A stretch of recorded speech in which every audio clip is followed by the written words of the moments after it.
What's up, bikers? Episode 189. Here we are today talking to Jeff Kendall-Weed. When I was looking at the show notes or whatever, when I was writing the show notes, let's just say it that way, I had looked up what the last episode was that we did, and it was like episode 55 or something like that. Couldn't believe it that it's been that long since Jeff and I have talked together, but guess it has been. So what do you know? Anyways, he's been up to a lot since then, and we'll have a little bit of catching up to do. But before I get started, let's do this. Let's talk about some of the show sponsors this year. If you haven't heard already, I got a sponsorship with Ari Bikes. Used to be called Fazari, but they rebranded. So long story short, everything's the same, but they're not. Their name is not. That's what I was trying to say. Anyway, so they just launched a brand new road bike. If you're into road biking too, they have a bike called the Suncrest. And I'm not much of a road biker, definitely more of a gravel kind of guy, but this thing looks sick. I really like the black and gray color palette that they got going on. And apparently the frame weighs less than your water bottle. So if you fill your water bottle up with water, frame weighs less than that. So if you're thinking about a new bike, go swing by Ari's site, check it out. On top of that, if you are if you get over there and you just end up picking up a gravel bike instead, nothing's wrong there. But you could go over to Tasco MTB and or tascostoke.com, and they actually have some XC like bib shorts and kind of gravel looking gear. I guess you could get away with it on a road bike, but yeah, I didn't even know they had that. So kind of a trip. Anyways, you can check that out. Got a little some matchy designs go along with some of their gloves and some of their socks, so you can be all fitted out. Anyways, you can use code B1KER or no code at all, or you get some pop-up says, hey, first time here, put your information in, you get even more. I don't know. Use code biker B1KER, save some money every time. So otherwise, do your thing, man. On top of that, Cali Protective has been a long-time supporter of the channel, and they are doing these new color drops. So it's like they're not ordering as many helmets as they would normally, but they're just doing like random, like fun color stuff. So the DH Invaders, their full-face DH helmet, and this thing's got a sick new design on it. So I don't know how exactly to explain it to those of you guys listening. Maybe some kind of like rainbow metallic zebra type of pattern, but it looks freaking dope. If you want to stand out on the trail, this will definitely do it. And the DH Invader is only $260. So with the code B1Cali30, saves you 30%. It would be a lot cheaper, like $182. So go ahead and check out Cali if you're thinking about getting a new helmet. Great thing about Cali is you crash it, you send it back to them, they'll replace it. So that's not many people do that. Otherwise, they're like, hey, let's make some more money. They broke their helmet. I'm going to save their life. They could buy another one. Anyways, let's bring Jeff on. We'll talk about bikes instead. How's it going, man? Good. Hello, everyone. How's it going? Dude, just living the dream, man. Nice. You know, it's Friday. You're coming into the weekend. You're always like, you know what? I'm stoked about this. And then Monday rolls around. You're like, oh, wow. Got to wait 5 days for that again. So is that a wall of digital camo above your couch back there? That's a pretty slick looking attic you got going. That's actually a piece of art that I made. So cool. It's just like a piece of like particle board, and then I glued Lego, like 12 by 12 Legos on it. And then the pattern that you see is just Legos stacked on top of there with like little 4 bricks underneath it to make them different heights and stuff like that. So yeah, it looks that's awesome. Yeah. Do you have any like videos about how you made it and what it turned out like? You know, I have made this other channel a long time ago, or not I made another channel at one point that's basically like just B1, and my idea was to like make videos there that don't have anything to do with mountain bikes. Yeah. And I just never have. But that would have been a great but that would have been a great project. I have another one in my hallway that, like, because you called it, this is like an attic kind of conversion in my house. And on the stairway walking up, there's like this big like rectangular, like about the same size as that piece of art behind me, hole in the wall that's like just a shelf. And I don't know, I guess you could put books or something in that, but instead I made a thing that is basically like there's like let's just call it like 60 Rubik's cubes stuck in it. And so then they're all like different, to different patterns. So it just looks like a fun piece of art. I don't know. I'm creative. Apparently that's why I do YouTube. How about That's a you? really You a cool creative idea. guy? That's a really cool piece of art. I'd love to see more of it. Do I do what? Do you do any kind of like a creative kind of art stuff, or Absolutely not. so? So it was a stretch just for you to start making videos. Yeah, I would just put so much energy into videos that I've got no bandwidth to do anything else really creative outlet wise. If I got really hurt and couldn't ride bikes, I would probably pivot to music. My whole Yeah, family's professional musicians. I never really played anything. So it would be cool to like have that understanding with them and learning how to play music better. I can like play a song or two on the mandolin, whoop de doo. But yeah, yeah, I would probably branch into music, but I am not very visually gifted, you could say. Now, yeah. my daughter loves drawing and painting, and of all the things in her life, her favorite thing right now behind Mama Dada will be art. And then bicycles are a very close number two. But Oh, right on, man. yeah, so That's she funny is. you mentioned the music thing. I started out, I'd say that my first like real creative outlet was music, because I played guitar and stuff like that. And oddly enough, I've noticed that a lot of guys that do YouTube also play guitar. I feel like it's like well, I mean, obviously, I think it's just a creativity thing. Personally, is what I really think it comes down to. Yeah, I don't know. I played a little, like a couple songs, but I was in middle school. But yeah, the Yeah, mandolin was always kind of fun because my dad plays it really well, and yeah, it's more compact than the guitar, so it's hmm easier to keep it in the closet and not to trip over it every day. yeah, yeah. I got And a now, couple of them back there in the cool. background over there, but yeah, there was a point in my life that's where I thought I wanted to work in the music industry. So Mm. somehow I ended up getting into IT, and now I do YouTube videos and a podcast. That's so far from like a rock star, right? Yeah, it's funny though. Like the music industry has, like any kind of hobby industry, has so many similarities with the mountain bike industry. So like the Yeah, size of a lot of the guitar and amplifier companies and all that, it's not that different than the bike companies and all that. The retail channels, not all yeah, that different than like the way bikes end up going out. Guitars are, you can get some pretty good guitars for pretty cheap these days, but spend a few $1,000s for a nice one. That's a similar price point as a nice mountain bike. So yeah, yeah, definitely. one of my Yeah, best so, friends, his dad owns LR bags, pickups, and amplifiers and speakers. And yeah, it's just crazy hearing their stories from behind the scenes. And it's just so similar to all the bike industry stuff. yeah, it's kind of funny how that is. I think one of the things that I learned about the bike industry as I became part of it is that it is definitely much smaller than you actually think it is. Although at the same time, it's kind of big. There's like 40 some odd like legit bicycle companies. When you think Yeah, about like motorcycles, there's like maybe 7 legit motorcycle companies, 10 if yeah, you get really bizarre and include MV Agusta and all that. But like it's such a completely different, like mountain biking has so many companies that still offer like a pretty wide range. So there'll be more consolidation, hopefully not super soon, but it's yeah, kind of like the way things go in modern capital society. The smallers get gobbled up by the biggers and all that. yeah. So it'll be I think interesting to see in 20 years how many companies are left. I think what I was getting at is like let's just say Cali, for example. The first time I went there, I was like, in my mind, it's like, oh, this is a helmet company. They're all over the place. This place must be huge, and you get there and it's like 15 people. Like Yeah. like Their it warehouse is pretty big though. Their space is yeah. big.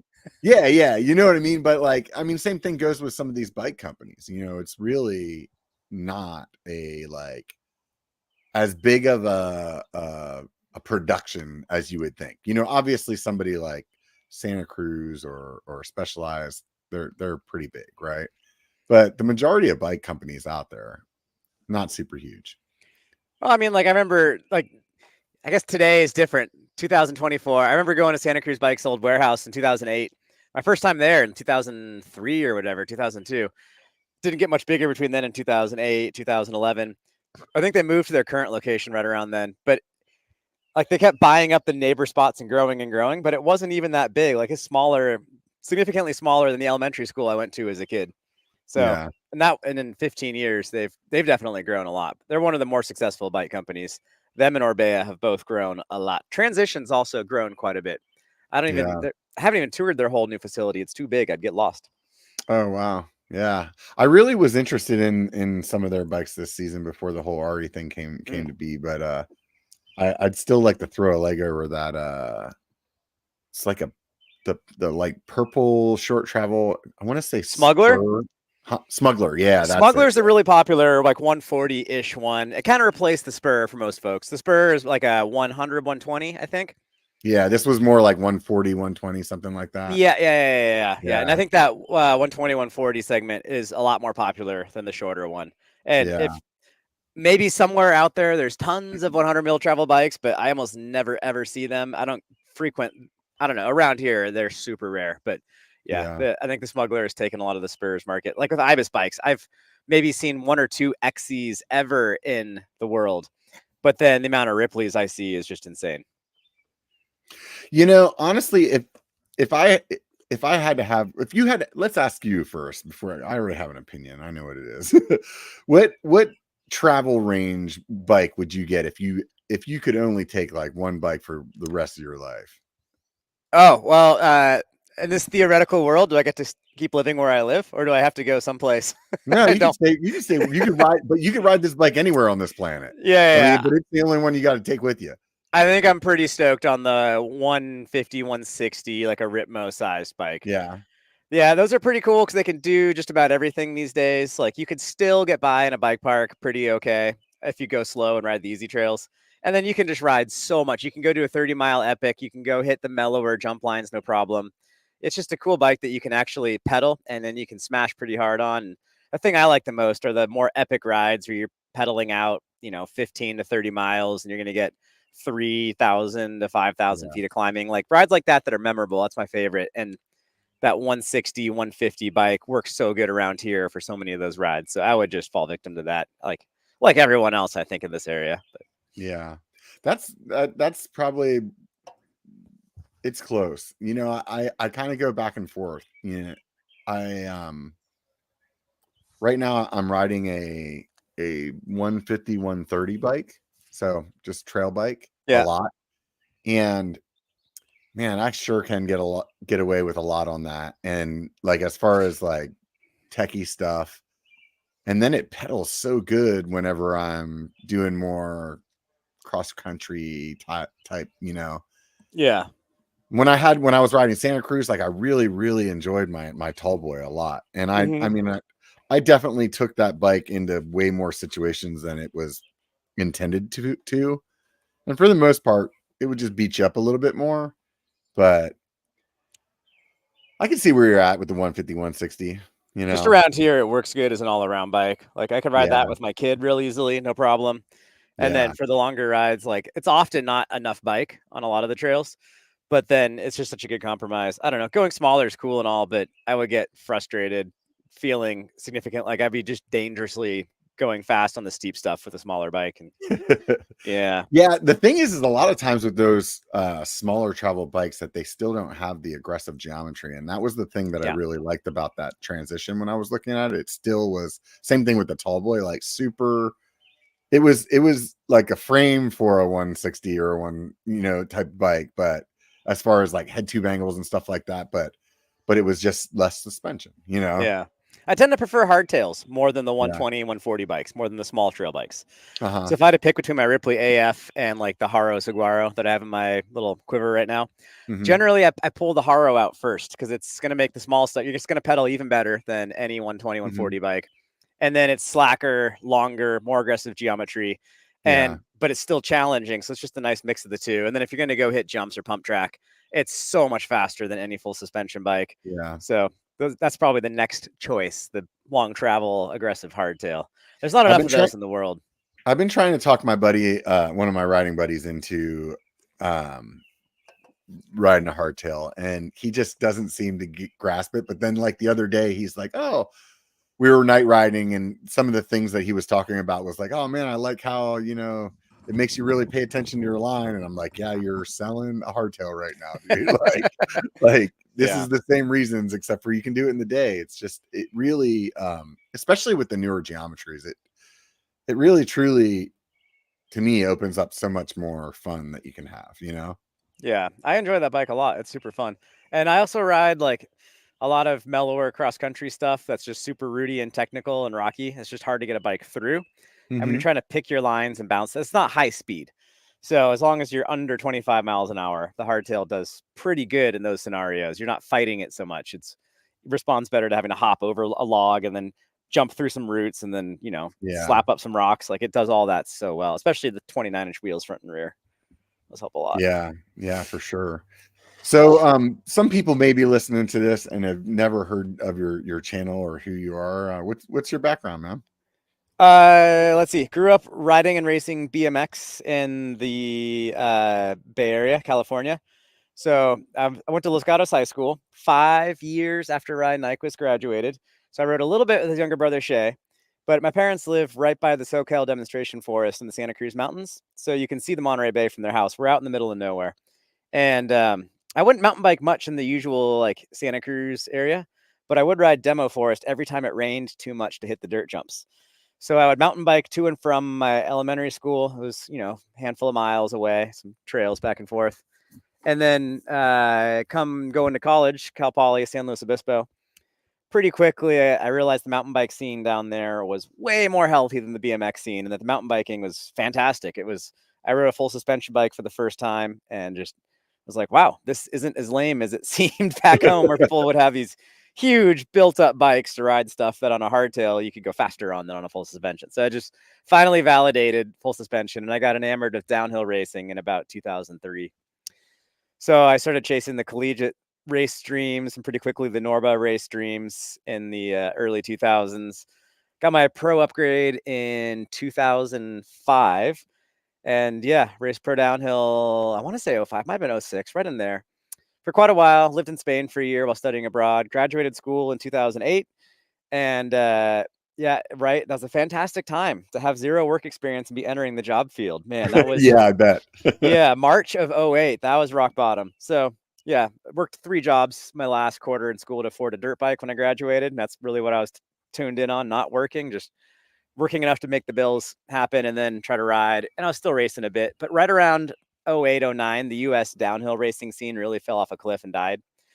And so there weren't really races. There was a couple in Colorado, but living in Santa Cruz, that's a couple, what is that, 18 hours driving to go to Colorado. It was just too much for me at the time. I had no money, nothing. So not much racing happened for a couple of years there. And then I got introduced to the guys at Ibis because they needed some odds and ends taken care of. And then they were going to move from their location in Scotts Valley to their old location on the west side of Santa Cruz.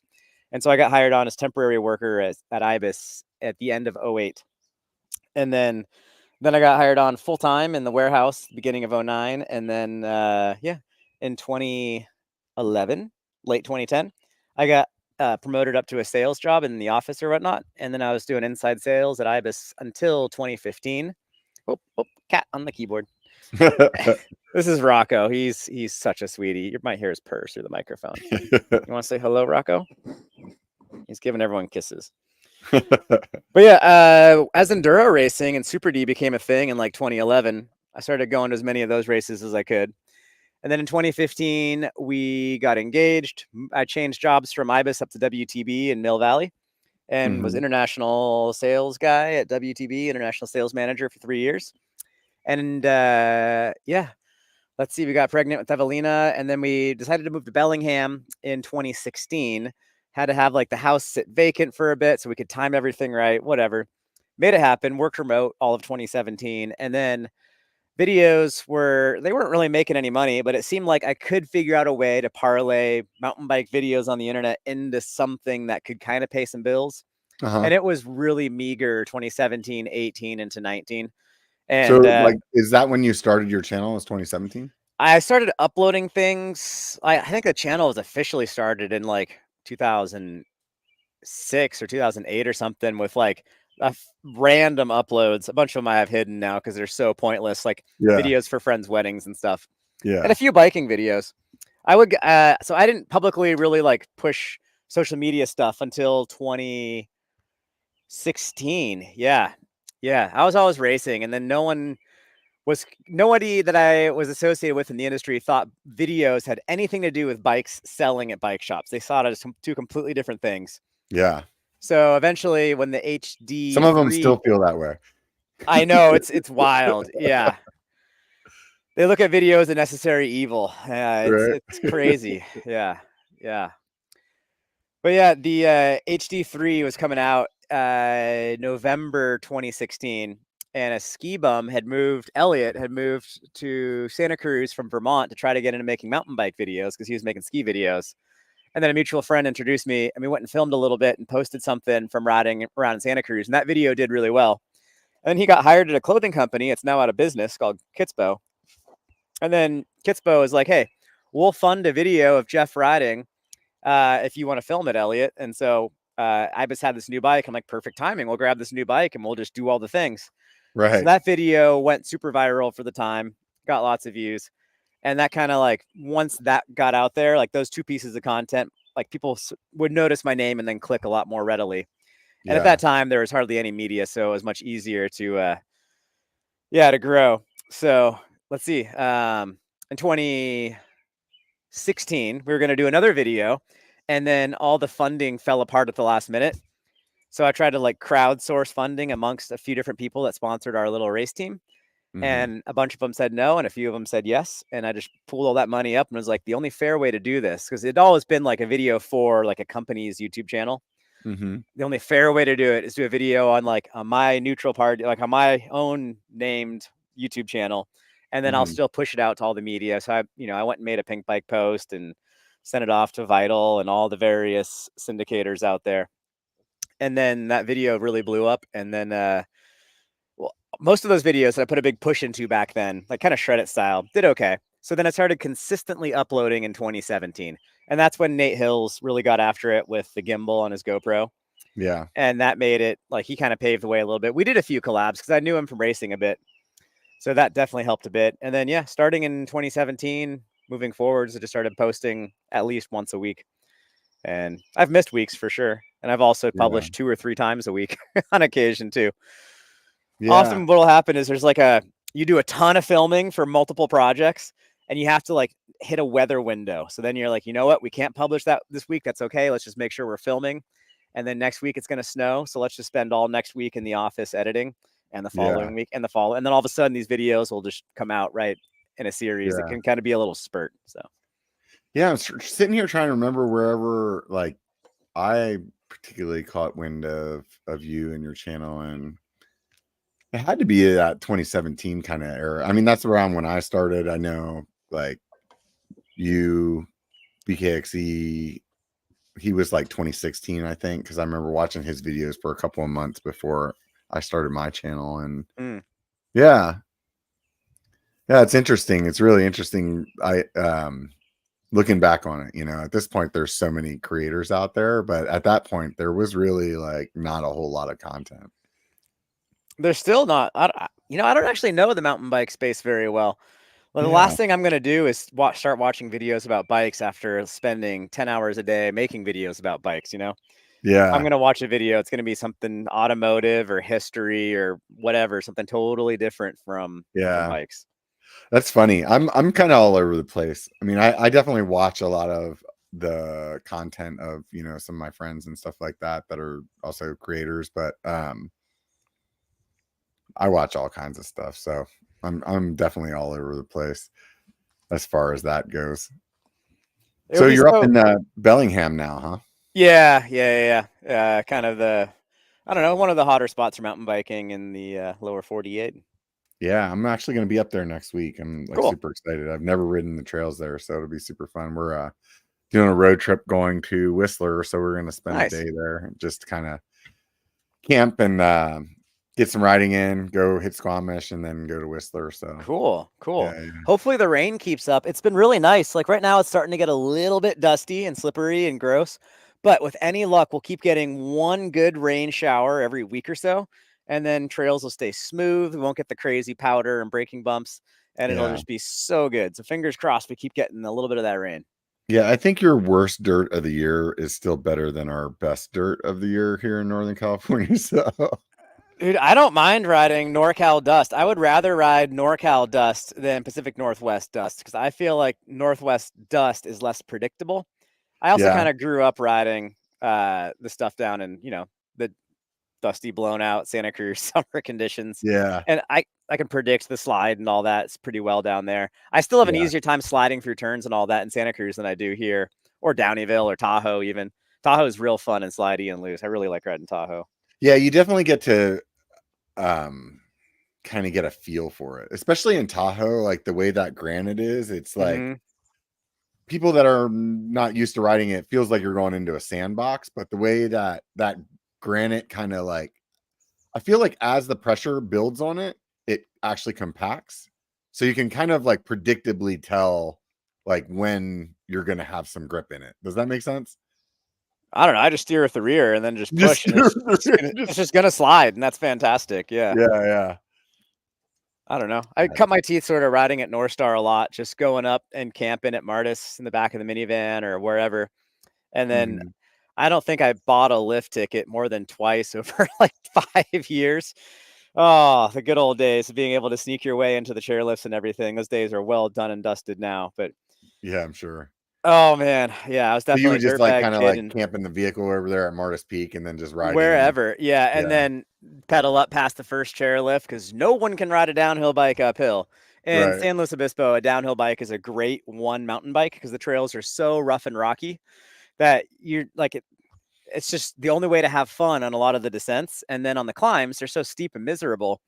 It's already like, and this is the days before, steep seat angles and dropper posts and all that.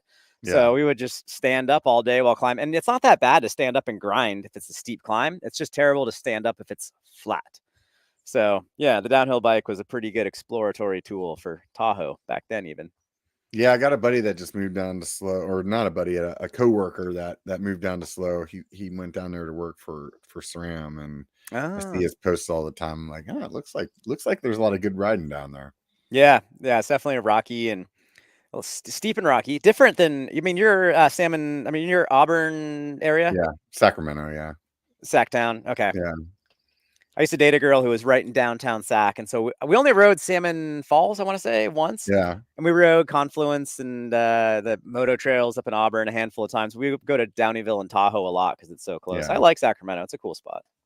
yeah. It's nice in the summertime. It's really a short trip to get into Tahoe and all the stuff that's like those big, huge, epic rides. I like you said, those are the ones that I enjoy the most. Like I'm not much of a park kind of guy. Like I really just like those like going out and just doing 3 4 5,000 foot rides that are out in the middle of nowhere, and you're like, wow, this is crazy. How did I get myself here? And Yeah. then you know but on the other hand, then come winter, whenever it's all snowed in up there, then it's like we still have plenty of good stuff Or you can down go here. skiing. Yeah, yeah. So that, I mean, usually it's during the winter. That's when I'm like, oh, okay, I'm going to go drive to Santa Cruz. I'm going to drive to Annandale. I'm going to drive Yeah. to, all the other places that I won't go to in the summer because I'm in Tahoe, Hmm. So, I've gotten so lazy with driving since leaving California. yeah. It was 20,000 miles a year on the vehicle living in California, and now it's like five, Yeah. maybe 7,000. It's so much less. I'm super lazy. It's great. Yeah. Josh, that used to run the channel Daily MTB, he Hmm. lives in Bellingham as well. And he would always tell me, yeah, dude, it's like 5 minutes from my house to the trail. Like I just pedal. Yeah. And I've never been really in a position like where I live somewhere like that. And I went to visit Bentonville a couple of weeks ago, and the Airbnb that we had was like that. And it was like, man, this is crazy. Like just like literally rolling out your garage door and being on like some super fun trails in like a couple of minutes. Yeah. I can definitely see how people move to places that you can do that. And Yeah. I mean, Sedona is fantastic for that too. yeah, Hurricane, Utah has pretty good access from town. I mean, Moab, of course, is incredible right from town. Cumberland, that's probably the best combination of downtown and trails. Like, you come out of the Cumberland, what state is that? That's in British Columbia. It's on Oh, Vancouver okay. Island. Oh, Yeah, you okay. pop off the trails, you pedal up a slight rise, and you're in downtown Cumberland right there. Oh, It's wow. it's kind of similar to Downeyville. How you come down from Yeah. you come Pack right down saddle. first divide right back into town, and it's Yeah. just so close. It's significantly closer than even first divide to downtown Yeah. Downeyville. So yeah, that's a pretty cool little feel. Squamish is almost like that, but you're crossing a bit more town to get to the downtown. and no one I know hangs out in downtown Squamish. It's expensive. Yeah. Oh yeah. It's just super touristy kind of town, or Oh, it's totally cool, but it's just, why would you hang out in town if when there's still daylight and you could go ride more trails? there you go. That's a good Yeah. reason. What made you choose Bellingham? My co-parent said that was probably the best combination between affordable housing. My sister was living here with her husband, and it was not that far from California, so it's pretty easy to get back and see my family, and Mm-hmm. was close to British Columbia, and it just seemed like a place that had seasons. And when we came here to visit my sister and ride, the public sanctioned trails on the map were better than the secret unsanctioned special stuff in Northern California. And it was just like, Yeah. what? This is allowed, let alone encouraged. It was a Yeah. whole different reality. So yeah, that was just seeing the sanctioned stuff alone was just like, okay, I'm sold. And then being So, closer to all the things, like for raising a child, we kind of mm-hmm, wanted that small, mid-sized town vibe rather mm-hmm. than like the hustle bustle of San Rafael. Yeah, yeah. So you were just kind of over the Bay Area. Yep, You wanted to definitely. go somewhere new. I can understand. I can totally understand where you're coming from. So anything you miss about Northern California? Nope. That was easy. Sorry.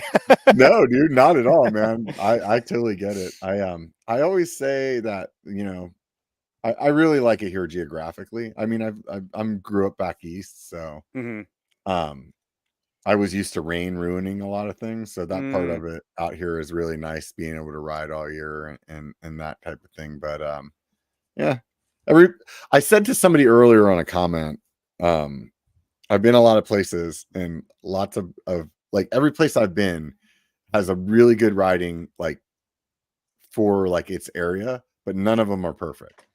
Sure. You know what I Yeah. mean? Like everything's special for its thing. Like, Yeah. like I'm sure in Bellingham there's some things that are like just super dialed there. Same thing with like Sedona, but it's like none of them are perfect. They all have like something where you're like, oh man, if it was only this, you know. Yeah. Yeah. But People complain about the winters, and I think of Squamish, where it's like surrounded by peaks. So in the wintertime, like you can only see the sun a tiny little bit in between two mountains in the middle of yeah, the day. And like, it won't be dark in town, but you're not necessarily seeing that sun. So yeah, yeah, I do understand that, but I don't know. yeah, Flat lighting is very nice too. So there's two right, sides to every yeah, coin. yeah. I think you just got to find the one that's closest to perfect to you, and who cares what everybody else thinks, right? Yeah. Trying to get my other cat Choco up here, but she does not love being held. Yeah, she's not into the YouTube thing. Choco, do you want to be famous? You want to be famous, sweetie? She wants petted on her level, not on everyone else's. We'll try bringing her up. So, what took your channel from Oh, kind of these smaller uploads that you were doing in 2017 to where it became like, man, I think this is going to be a job thing? I don't know. I don't know. um, yeah. How did I do it? I don't know. At the end of 2017, it just seemed like there would be a way to make it legit. Enough people had grown fast enough. And Mm-hmm. then, let's see, my daughter's mama went back to work, and I had been working for like 8 months professionally while she was taking time off to be with kiddo. So it was Mm-hmm. kind of her turn to work, and I was going to kind of throttle back work. And I think I set up 12 hours a week to try to do YouTube stuff. So it was trying to cram a lot in that 12 hours a week at first. Uh-huh. And then eventually I got 20 hours carved out here and there because I didn't really make much money. So I couldn't validate spending tons of time at it. But Right. then I would do a lot of the running around with kiddo and all that stuff. And just as the numbers kept growing, it wasn't so much like we would do big videos here and there, and those Mm-hmm. always kind of did about the same. And still to this day, a bigger video does about the same. But the more turnkey, like weekly stuff, like if I was going to do a video about how to adjust your shock or something, something Mm-hmm. that's 2 days on the trails to film, and then a relatively easy 3 days of editing, like there's your 5-day week, go ahead and upload that. Like once Mm-hmm. those started getting some decent numbers, enough that I could sell an ad read to a sponsor or whatever. Mm-hmm. I try to not use the word sponsor. I have one sponsor technically, Mm-hmm. and that's Shimano. They're awesome. I love Shimano. And then Right on. I sell ads to other vendors, or Yeah, other got it. clients, I should say. Yeah, that's a Yeah, yeah. much more sustainable way of looking at it. Um, but yeah, and So then without the ad revenue, that you feel like the YouTube Oh, I don't number. really hardly make anything from YouTube. Like, Yeah. yeah, it's kind of laughable how bad the YouTube pay is itself, but I won't turn it down because it does help. Yeah. Yeah, totally. I think that the reason I say that is because I think this is my personal opinion, and I could be completely wrong, but I think at least let's just say in the mountain bike space, a lot of people that started watching around that 2017 zone Hmm. watched BKXC go from a guy that was a web developer, so people already think like, oh, you make pretty good money doing that, to like he got 5,000 subscribers and quit his job, right? So like I think a lot of people are like, oh man, you only need like 5,000 subscribers, you can quit your job, and like there's obviously a lot more going on there. And I think that people don't realize, I mean, like what you just said, you have over 100,000 subscribers at this point, and it's definitely not like income that you're going to on your own just with that YouTube money be like you're not paying your mortgage with it Oh and stuff. gosh, no, you're not even Yeah, paying a third of your exactly. mortgage with the YouTube revenue. It's pretty small. Exactly. So you got to supplement it. So I've got 5 revenue streams, and I'm stoked to have those 5 streams or whatnot. And I Yeah. feel like when I bought this house, I got pretty anxious just looking at the mortgage payment and everything. Like, can I Yeah. make this work? And it's still something that I've had a certain amount of anxiety for. But Yeah. over the years, having the different revenue streams kind of organized out in my head, it's like, okay, if something falls, what can we do to adjust the other ones? Like, what are the Hmm. options? And at this point, it seems somewhat sustainable. And I'll Yeah. always like from being accustomed to 10 years of someone handing me a paycheck, this Right. is completely different and there's nowhere near the same security. So Yeah. that's just my background and my own levels of being comfortable with the gray area of how things could suddenly Yeah, XYZ. 100%. I mean, I think that's one of the things for me where it's like I work in tech, so it's like I got that job where it pays me every week. So Oh, this nice. this is definitely, I hate to call it a side gig because the amount of time that I spend on it is definitely not like side gig time. Yeah. You know what I mean? It's basically like a second career, but yeah, I don't have to be as concerned about the financial part of it. But Oh, I'm lucky. Or I'm yeah, jealous. I'm sorry. yeah. But I mean, Yeah. on the other hand, it's like I always question to myself if it was more, if it needed to be more, and I was actually putting like all of my energy into it instead of like half of my energy, like Mm, where would I be? sure. Like you started at a similar time as me. You have 100,000 subscribers. I have 20. You Yeah, know, but that number doesn't really mean anything. yeah, you know what I'm saying though. It's like it's like I feel like that number would be higher if I was definitely putting more effort into it. You know what I'm saying? Sure, sure. Yeah. I So. put in some degree of effort into growing the subscriber number over the years, but Mhm. I don't really like asking for attention. I don't really like yelling, "Hey, Yeah. look at me." And then once I hit 100,000, whenever it was this winter, last year, whenever it was, I kind of stopped. I'm taking this year off of trying to grow the channel. I Yeah. feel like it at this point, like it's more of a liability to have more subscribers than it is a benefit. Yeah. So, which is kind of bizarre, but I really kind of think I don't know. There's a certain point where if you have some huge, huge, huge numbers, it's hard to get things done. Whereas if you have a smaller thing, it's more grassrootsy and it's kind of a benefit in a way. So, and that number Yeah. doesn't like out of industry sponsors look at that big time. And Yeah. so, like if you're working with a sponsor who's does some regular mainstream product, if you only have 100, like that's peanuts to many of them. They're used to working with creators in the millions of subscribers, and then their pay Right. rate is directly tied into that number. And once in a while, you can hold on to one of those sponsors if you have good conversion, because that metric they can measure it, but publicly we can't really see it. So that's always the big question mark. But yeah, sometimes Right. folks without huge subscribers have a strong enough following and they are targeted enough that it makes the bills totally work out. I think Tim Ferriss in one of his 4 Hour Work Week book said if you have 10,000 loyal fans, you can make a living. Yeah. And I think that's pretty good advice. If 10,000 people put in $10 a year towards your bottom line, that you could definitely make that work into a pretty good living. So, Yeah. Yeah. Yeah. I think there's definitely the aspect of making a living of it, and then there's also the aspect of like just mental happiness of doing it, and Yeah. some of it is like really fun in the creative aspect and the community that you get to build, but it also has um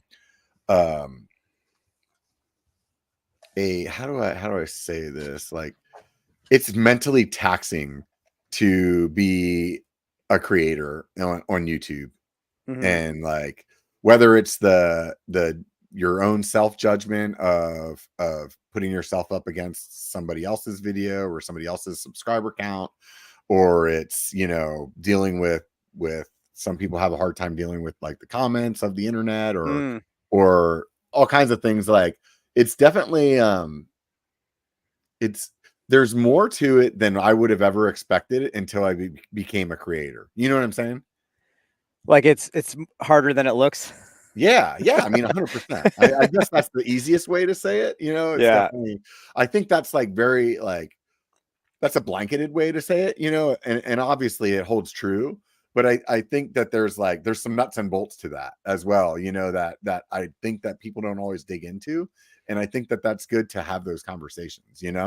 A lot of folks think it took 10 minutes to watch that video. That must have been really fun to make and publish. Good job. They think it took Yeah, me 10 minutes to make it because it's 10 minutes long. yeah, Or, oh, maybe it took you an hour to make it because it's only 10 minutes long. And they have yeah, no idea that that was multiple days filming. And then for every day filming, you have 2 to 3 days editing afterwards. And it's just like, yeah. no. Well, I Yeah. mean, and it's My even biggest like, pet peeve, probably. yeah, and that same thing happens even for the short form guys. Like somebody like Oh, Joe yeah. from Colorado Kid, people are like, "Oh yeah, it's freaking 30-second video. He must have done that in an hour." You know? Yeah.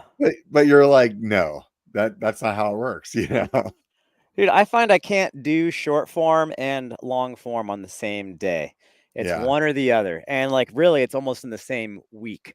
I just can't think in those two different formats simultaneous because they're so incredibly different. Like one is this quick little dopamine burst of a quick story Yeah. in 30 to 60 seconds that tells something very snappy.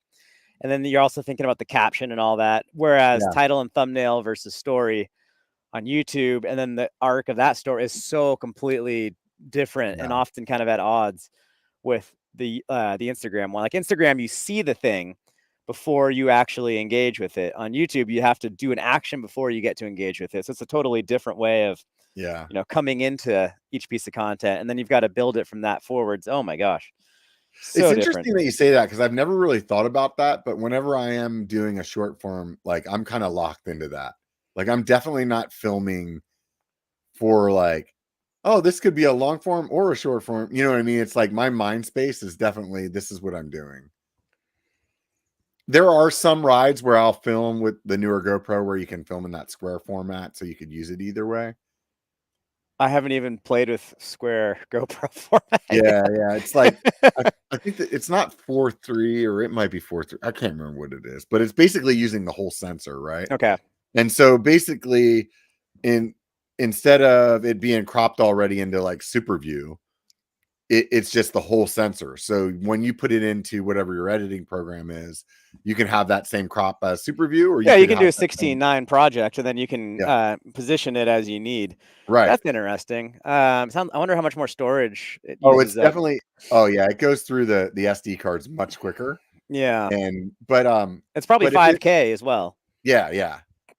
So it has its perks though, because like then, well, hey, I know if like sometimes I'll be doing a run on a trail that's local, and I know I'm not doing like this is not for a whole video. I'm just capturing it because I'm probably going to pull out a couple of clips that are like Hmm. 30 seconds long out of it in some video that I haven't even thought of yet. You know what I mean? So I'm just Yeah, like, oh, this will be a fun ride. I'll film it. The sun's great today, or whatever my reason is, sure. right? But then I'll put it in that format because it's like, oh, well, if something happens, I can actually, do that in vertical as well and maybe make a short out of it. Like, say that day I come around the corner and there's a freaking deer running down the trail, which happened to me the other day. I was like, oh, this is cool. I can just use this, like, boom. It's already set up for it. Yeah. So how big would you say storage wise is your current content library? Well, let's take a look since I'm in at this I'm computer. impressed if you have it all on one location, one drive. Yeah, so storage device that I have my content on is available 32 terabytes of space, and I only have 11 left. That's it? Yeah. Oh God, I have like 200 plus terabytes of stuff. Holy cow, dude. Yeah, between like the drones, the cameras, I focus far more on using SLRs than GoPros. But when I run GoPros on trips or whatnot, we'll end up multiple days, lots of riding. And all the rides I go on are pretty long, so Yeah. yeah. That's my whole library from basically 2017 till now. Oh my goodness. Yeah, I've got a 16 terabyte drive that's full. I've got a 16 terabyte array that's full, a 40 terabyte array that's full, a stack of 5 terabyte hard disk drives that's probably 20 separate units tall. Oh wow. I've got 15 of these solid state drives that are basically mostly all full, a handful of other places that are close to full or full. Yeah. I mean, most of my Lord. videos, a small video will be only 40 gigs of space, and most projects are 100 to 200 gigs of space, and that's every single week that we're doing something like that. So Yeah. I'll say that it's only been a couple of years that I've been using a digital camera, like a real camera. yeah. And in that time, and also I would add on top of that, me getting better as an editor, that my project size has definitely changed dramatically in the last, like, let's just say 2 years. Yeah. But in that same breath, like, I've also become a way better editor and storyteller. So now I'm like maybe capturing a bunch of B-roll and drone and camera stuff that I would have never even thought about before. It would have been like a bunch of GoPro stuff and that was it. Yeah. You know? I think I'm very long-winded, and then when I do my like vlogging thing, that takes way too long, and that soaks up regardless of the camera type. But Yeah. my GoPro storage is more the issue rather than the SLR storage. And then this new DJI action camera, it's like 5 times more storage heavy than the GoPro. So that's been kind of annoying.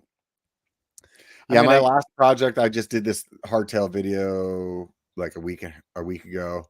That project folder is like almost 320 gigs. Whereas if I was to go, let me just roll back to like 2017. Let's see one of those video folders. Here's one I did on Brush Hero. It was like this like little tool to like clean your bike. Yeah, that project, 30 gigs. Nice. Yeah. So, but that's also, 2017. So, I mean, it was, even if I had drone shots and stuff back then, let's see if I have anything that has a drone in it at that point. No, I don't think I got a drone until like 2018 or 19, something like that. But in 2017, we did 2 videos with a red camera, but 4K wasn't popular yet. So we uploaded them to YouTube in 1080. Oh, wow. We filmed in 8K and uploaded in 1080. Yeah, we had no idea. And then now we know it's better to take 1080 and just up-res it to 4K and then upload it to YouTube. The more you know. Yeah. Yeah, it's funny how that goes, right? Yeah. It's interesting though, even when you look at because I have a library now. I don't know if you find this with you as well, but I use a lot of old footage for things in my storytelling. So it'll be like, oh yeah, a couple years ago when I rode this trail, and I can show a clip of it because I have it, and even between, like, the other day I used some clips from like a Hero 9, and between that and the 12 you can just see like how much of a difference in quality it is. Oh yeah. The 11 and 12 are like so good. Air quote 4K, right? You know what I mean? But it's crazy how much better these cameras have gotten. I think that was 8-bit versus 10-bit color as well, but I'm not an expert on that stuff. Yeah, sounds accurate. I'll go with it. We'll let the internet tell us we're a freaking bunch of liars in the comments. Yeah, I'm not a camera expert. It's more about using the best tool you have available to you to do the job. Like my videos, we put effort into making it look good, but we're not going to waste time making it perfect. Don't let perfect get in the way of published. Yeah. So do a good job, but don't make it such a good job that you can never get it done. Yeah. So for a long time, you were filming by yourself, right? No, I've kind of always hired filmers. Very rarely ever is it truly a self-filmed videos. Really? Oh, wow. Yeah. So starting in like 2018, 27. Yeah, I've been hiring filmers for as long as back as I can think. And if I was doing something once in a while, I would try to self shoot something, but Mm-hmm. it's pretty rare that. Yeah. If a video is like I'm going to an event or something, then that'll be self shot with GoPros and drones Mm-hmm. and occasionally an SLR and a ride by shot. But yeah, I work with a couple guys here in Bellingham, and we shoot a day or two a week together, something like that. And Mm-hmm. then I often have those same guys editing and helping with editing as well. And Mm-hmm. then teamwork for editing is so much better than solo work. If you Yeah. have someone that you get along well with and you trust, and they get a project up and going, and then they put, say, 2 days into it, and then you get it from them, and you work on it, you're gonna get ideas from them that you never would have had in the first place. Yeah. And then you're not burnt out on the project. You're coming in fresh and excited. So you're going to be able to take the editing from the halfway or the 2/3 way point and take it over the finish line with all this extra enthusiasm and effort that would have been sucked out of it had you done the whole grind from the very first setup project and all that and new sequence. Man, the way that I edit and the way that I like create my story, that sounds like a nightmare to me, to like work with other people. Like that like would give me, it gives me anxiety even like mentally thinking of how I could handle that. Oh, it's the only way. I get burnt out if I have to do the whole thing. But Do you write your whole like script out first ahead of time? usually, we got to. So say like a new bike shows up, I'm gonna do a video about like I don't know what percentage of my videos are about new bikes, 25%, 40%. Those typically get the most clicks and the most Yeah. engagement. So I've been putting a lot of effort in those lately. But new bike shows up, I might self film unboxing it, or I'll get one of my guys to help with unboxing. Mm-hmm. And then I'll go for a few rides on my own, GoProing on those first few rides to get some initial first impressions. And once I feel comfortable on it, then we'll go shoot on some trails and we'll just go ride a local fun ride and then try to get Mm-hmm. a bunch of shots. And then after we've done that once or twice, then I'll write up a script that now that I have or I'll take notes through the process too. Mm-hmm. And then I'll create a script, try to think of a good title and thumbnail while creating the script. And then I'll record the voiceover. And then if I'm getting help from someone, I can say, hey, here's the voiceover. Here's the script I wrote for that. Here's the notes I made in the script of what shots would be perfect as B-roll. Use your best judgment for what else we should include and what else, what should go where. And then oftentimes that's plenty. Like that's such a roadmap for where the video is going to go. So I spend a lot Yeah. of time in just a Microsoft Word, just a word processor, Yeah. composing something. Like I don't know what percent the time is, but it's a lot, and it's Yeah, it sounds like it. I yeah.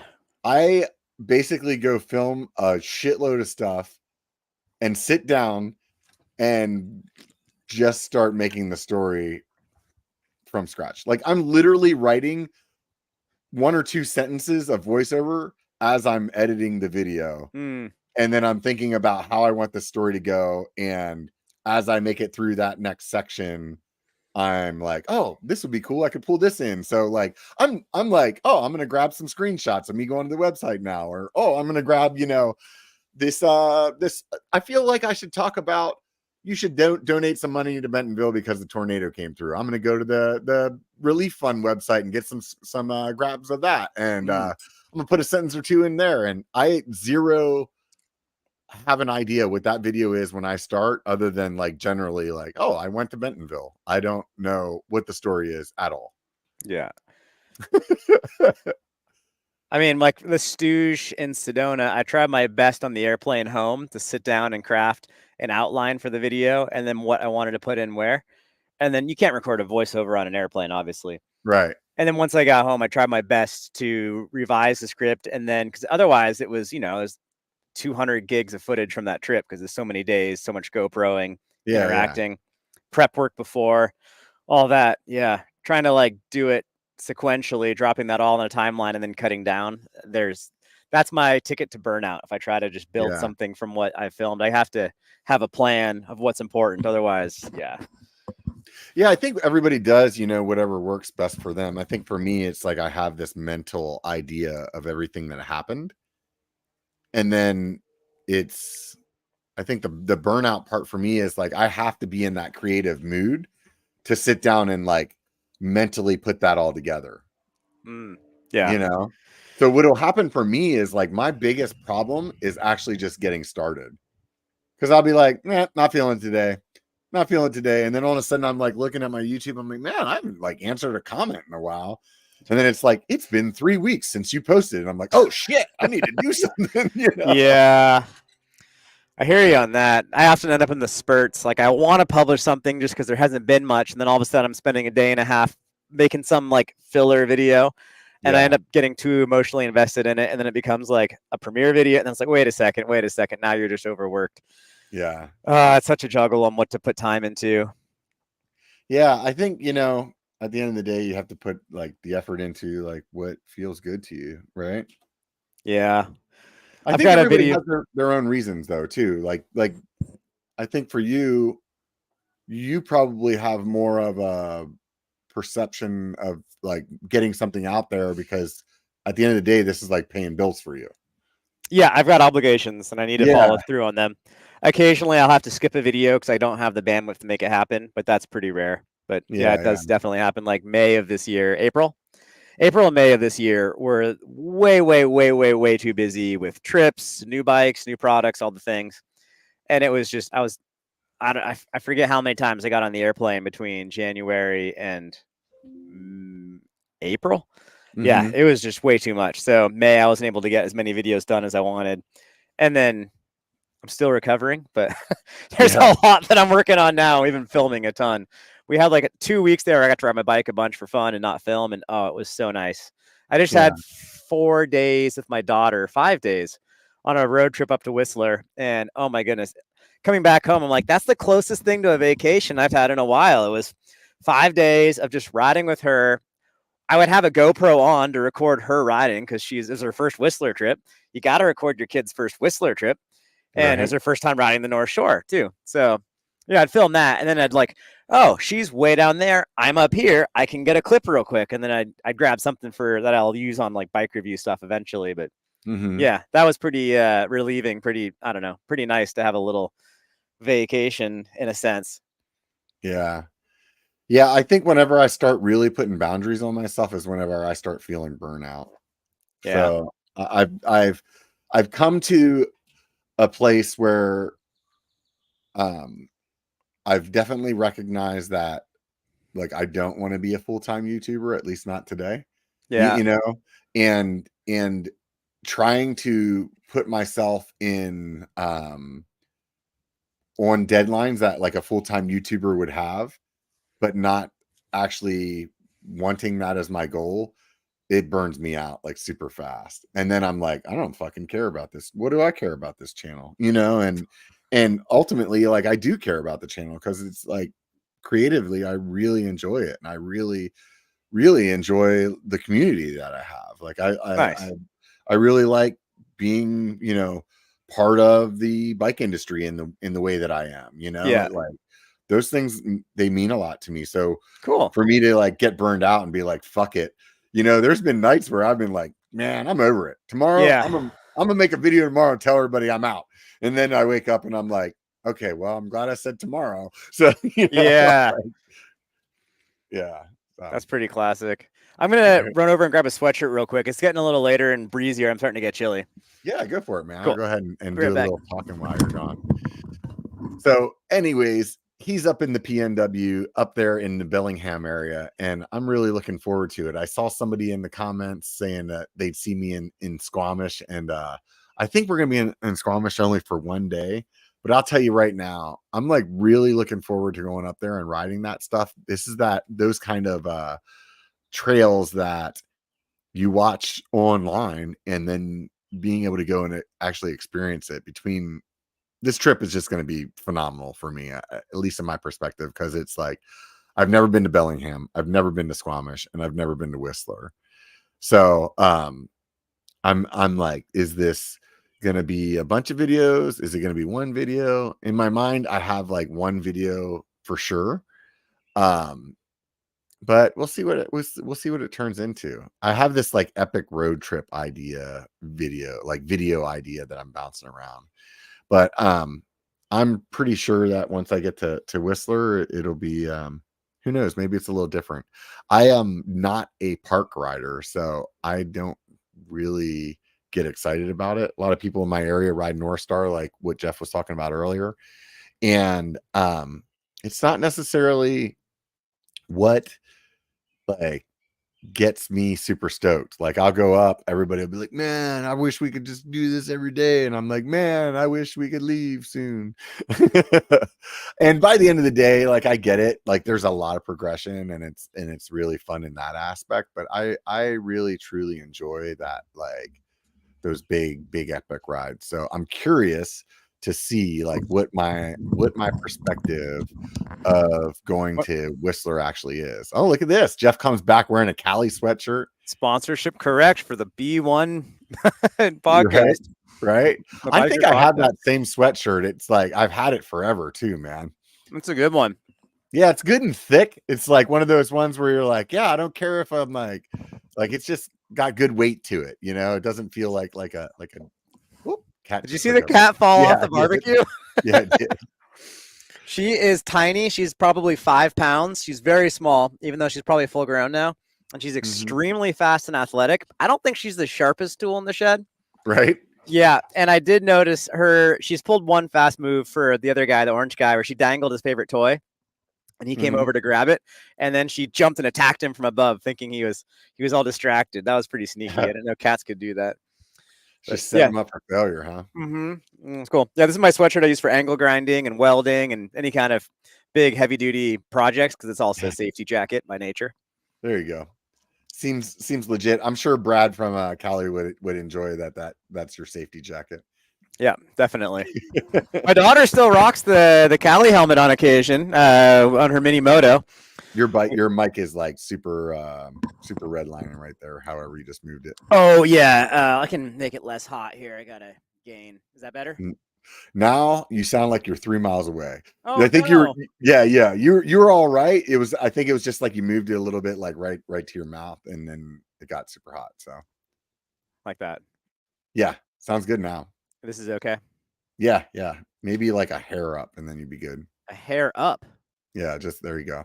That's a hair. Okay. There you go. Perfect. So someone says Squamish is more epic than Whistler. I don't know. They're just different. Whistler has more rock and more like jagged gnar.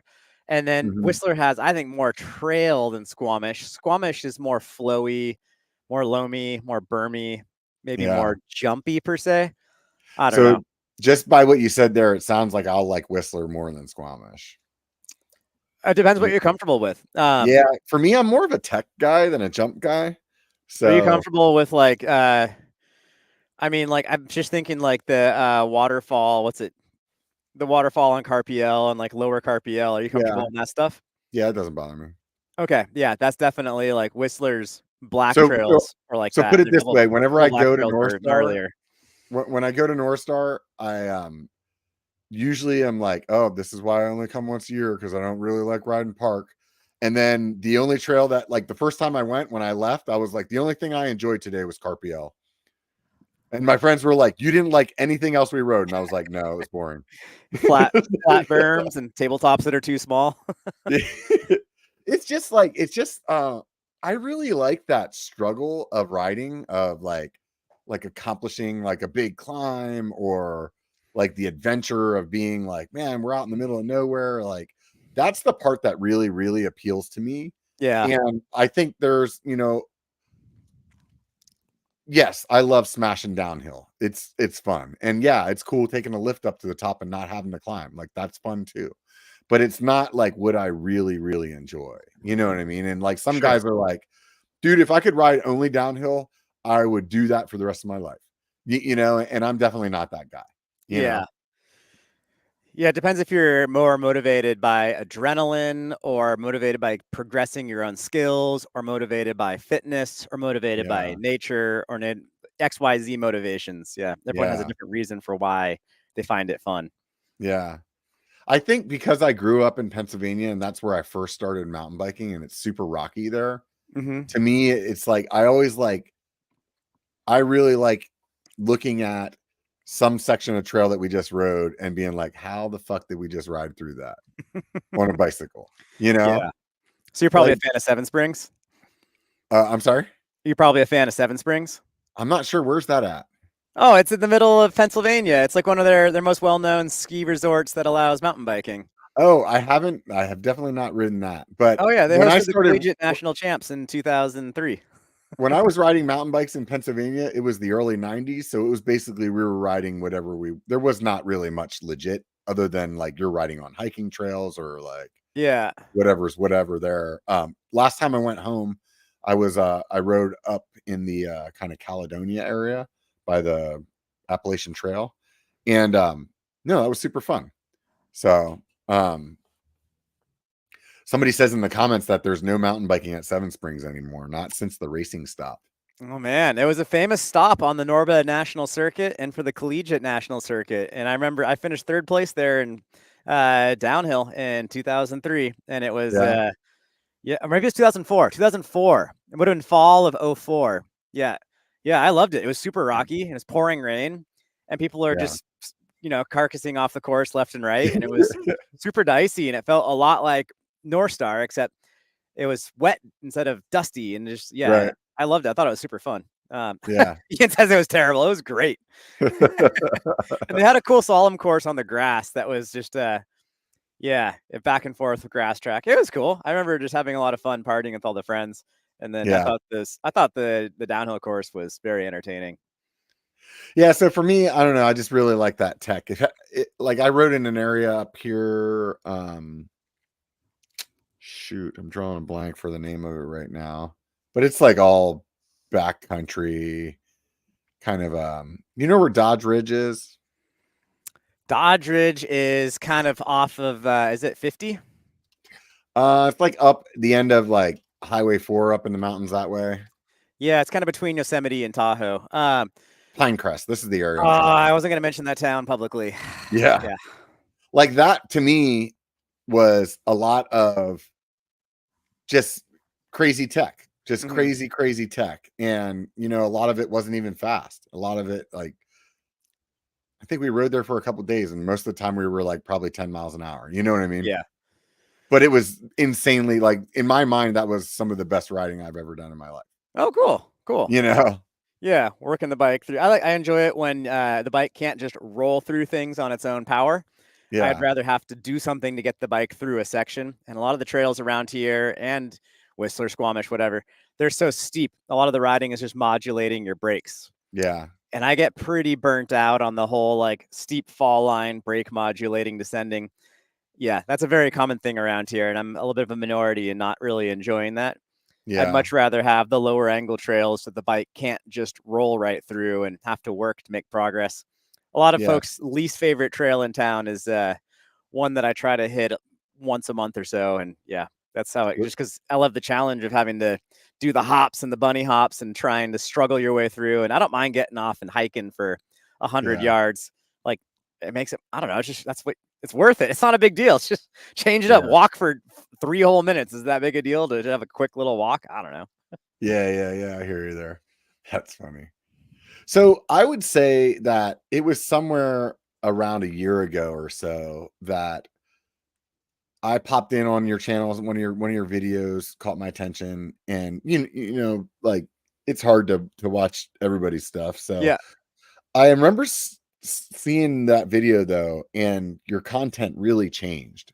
Like it got a lot better. Oh, thanks. Like, and do you know like what that like time frame was? Like what was it that you maybe started using people to help you edit that freed you up to, like more like mentally, or was it maybe that time frame that you really started kind of putting more effort, maybe like you were saying, into growing, and that's what was causing it? What do you think that changed your content? I think just doing more voiceover. I didn't really like doing voiceover stuff for a couple of years there. So I would do like big fancy shredits and then I didn't know what to do in between, like maybe like some kind of general trail ride or something. And then product focused review things. And I don't know. Yeah, starting when I had my office rented, I started to do more voiceover stuff. And I did Hmm. some here and there and it always did well, but I remember there was so many cheesy voiced over videos. I kind of did not want to go that route. And then eventually I found myself like just give in, just do it. It works well, it's easier, it's more sustainable, all the things. And then Yeah. some of the channels that I watch for fun are heavily voiced over. And like Yeah. the Fortnite, the motorcycle channel, They Mm-hmm. have completely leaned into the voiceover. And yeah, I was just like, okay, just go ahead and do it. You can do a better job, and you can use kind of your background. And I'm always been a terrible writer, but because Mm-hmm. I was so bad at it, I studied it in school because I wanted to be somewhat less bad at it. Mm-hmm. And I don't know, I'm just like, just try to do that. So I've been doing more voiceover stuff, and then I think that's made a good difference. And then my old Sony camera, like the quality was fine and all that, but it's just a little APS-C sensor, and the new one is full frame, and it just looks a lot more crisp and clean. So I think it's a mix of Yeah. that, and just having Yeah. more, like more of my the people that pay for ads on the channel, more of my customers, you could say, they got more confidence in me now to do what I feel like I needs to be done. So I've Uh-huh. got more creative freedom now compared to a few years ago. Uh-huh. Right on. It's funny Yeah. you say that about the voiceover thing, because I feel like that was a similar struggle for me. I started out where I wanted to just say everything like we're talking right now, and that would be captured and real and as relatable as possible because it was, what just came out of my mouth, right? But then I didn't want to do a voiceover because I maybe similar reasons as you. I was just like, I feel like that's not it didn't capture the moment, you know what I mean? So Yeah. but then I would find myself when I was editing, like, man, I wish I would have said this because this is like how I feel now that I've like thought about it, Processed it all a bit. Yeah, you can't necessarily come up with something like maybe super meaningful as you're smashing down this trail, right? But later you're like, oh man, this section of trail just really like sang to me. You can have a much better way to articulate that after you've processed it rather than like, hey, I'm actually trying just to stay alive right now and go as fast as possible. Like Yeah, yeah. I can't narrate to save my life while riding a motorcycle, for instance, yeah. and I often try and then find myself crashing off the trail. Oh And on a no. mountain bike, I can kinda narrate a little through a ride, but lately I've been like, "You know what? Don't worry about that. Just enjoy the ride. No one wants to hear mid mid-level voiceover. They'd rather just hear a nice piped in audio and then Yeah. have a cohesive story behind that." So, which has been kind of freeing a little bit to just stay more in the moment and just hit the record button, do what I do, and then not have to like put on a narrative thought process or Yeah. anything. Yeah, it's kind of a happy medium for me now because now I know that I need to, like, before I would just try to talk every thought that came in my head. So that way I would have all that captured, right? But now I'm actually like, hey, purposely don't say anything through this section of trail. So that is where you can use this video with a voiceover and have something that's like really fun video to get to like be intriguing while you're talking about it? Sure, sure. So it's Although like, it's pretty easy to bring down the riding levels, like minus 30 dBs, and then the voiceover nice and crisp, and you won't hear the riding audio yeah, that much. But it is nicer if it's just regular tires. And the occasion, I get stoked so much when I'm riding. I do quite a bit of yelling and shouting just 'cause I'm enjoying it. yeah, So sometimes folks think I'm exaggerating it, but it's pretty yeah, consistent with real life. yeah. I think it's hard. It's I think it depends on who I'm riding with on how vocal I am. That probably has Yeah, more to do with me because I don't feel like I make a lot of like whoops and yeahs whenever I'm by myself. But if I'm like with friends, I'm like, you're like, I want to communicate to them that this is sick and that, you know what I yeah, mean? Like, and cheer them on when they do something cool. right, right, right. Yeah. So, That's always a good vibe. I try to be careful about riding with people because I'll get so stoked, I'll then send it too much, or I'll inspire them, like get them all fired up, and then someone gets hurt, me or them. So that's been something I think about way, way, way too much. Yeah, especially June. June's always the most dangerous month because things have been so nice and tacky for 4 months now, six uh-huh. months, whatever, and then it starts to firm up and get dry and dusty and get really hard, and then Yeah, we get that sudden late June rain, and it's just wet slime on top of hard pack, and then that's super greasy and hard to predict. yeah, Lately, we could get rain. We might, I don't know, the next day or two, and it'll soak right in and not be slippery yet. So we're still in a sweet yeah, spot. But yeah, that causes a lot of yeah. broken collarbones around here. I definitely have that like kind of a time frame here, and I would imagine people listening, they probably have similar time frames for wherever they live. But like here, we have that rain in the spring, so for us, we're like thinking it's hero dirt. I mean, compared to like PNW, it's not. But like for us, we're like, oh my God, so much grip. And then in Northern California, it seems like within like a 2-week span, it goes from super grippy to dry and dusty. And Yeah. in that little spot, you have to now relearn how to ride and like it's like you just picked up and moved. Yep. And by the end of August, you're just ripping stuff like crazy, that, and you're so used to it not having any grip. You're totally understanding how your bike's going to slide and where your tires are going to break at or whatever, but Mhm. that first couple of weeks is just like, ooh, I need to pump the brakes a little bit, because now you're so used, like, because those trails were so grippy, you're so used to pinning things at speed and having grip, and all of a sudden it's like you try to come in with that same speed, and all of a sudden you're like, oh wow, this is things are not going the way I expected. Right? Yeah. I get kind of bored of riding stuff over and over and over without things changing. So I've Yeah, come to really appreciate the different seasons around here, either yeah, perfect, very, very dry and dusty, or perfect again, or very crummy and oversaturated, possibly snowy. And it's kind of yeah, nice having the three, and then being very fortunate and having a few different bikes to cycle through also helps. yeah, So I can only ride something a couple times till it gets kind of boring. So being able to go and grab the hardtail, go and grab the yeah, rigid bike, come back on a different full suspension bike, a different test bike. yeah. That's pretty fun. Yeah, I agree with you on the multiple bikes, and I think I'd also throw in the night rides as well as another thing that makes something fun, Yeah. like something that you're used to riding all the time. I don't have any kids at the house anymore. My kids are grown up, so my schedule is pretty open, so I ride a lot. Cool. And because of that though, it's like where maybe when I had kids, I rode twice a week, and now I'm riding, 5 or 6 days a week. Oh, you You're lucky you're duck. you're burning out your trails though, because it's like Yeah. you're so you have to come up with different ways to make them fun. So it's, ride it on a hardtail, maybe ride it the opposite direction that you normally ride it, maybe ride Clip it at in, night. go back to Yeah, flats, back and yeah, forth. yeah. Yeah, I'm actually getting ready to go back into that back into clips. Where are you falling right now? Clips or clipless? Or I've pedal? been primarily flats since breaking my pelvis in 2019. I Uh-huh. did do my first mountain bike race since retiring the other day, and I used Mhm. clips for that because I wanted to be somewhat competitive and not just completely off the back. Uh-huh. So I probably am 90% flats, 10% clips now. Yeah. On an e-bike, I think clips have more of a place because your throttle control is your feet, and you need to Uh-huh. pedal in all these really silly, pointless, terrible places to pedal. Like you've got to pedal through the rocks instead of being smooth.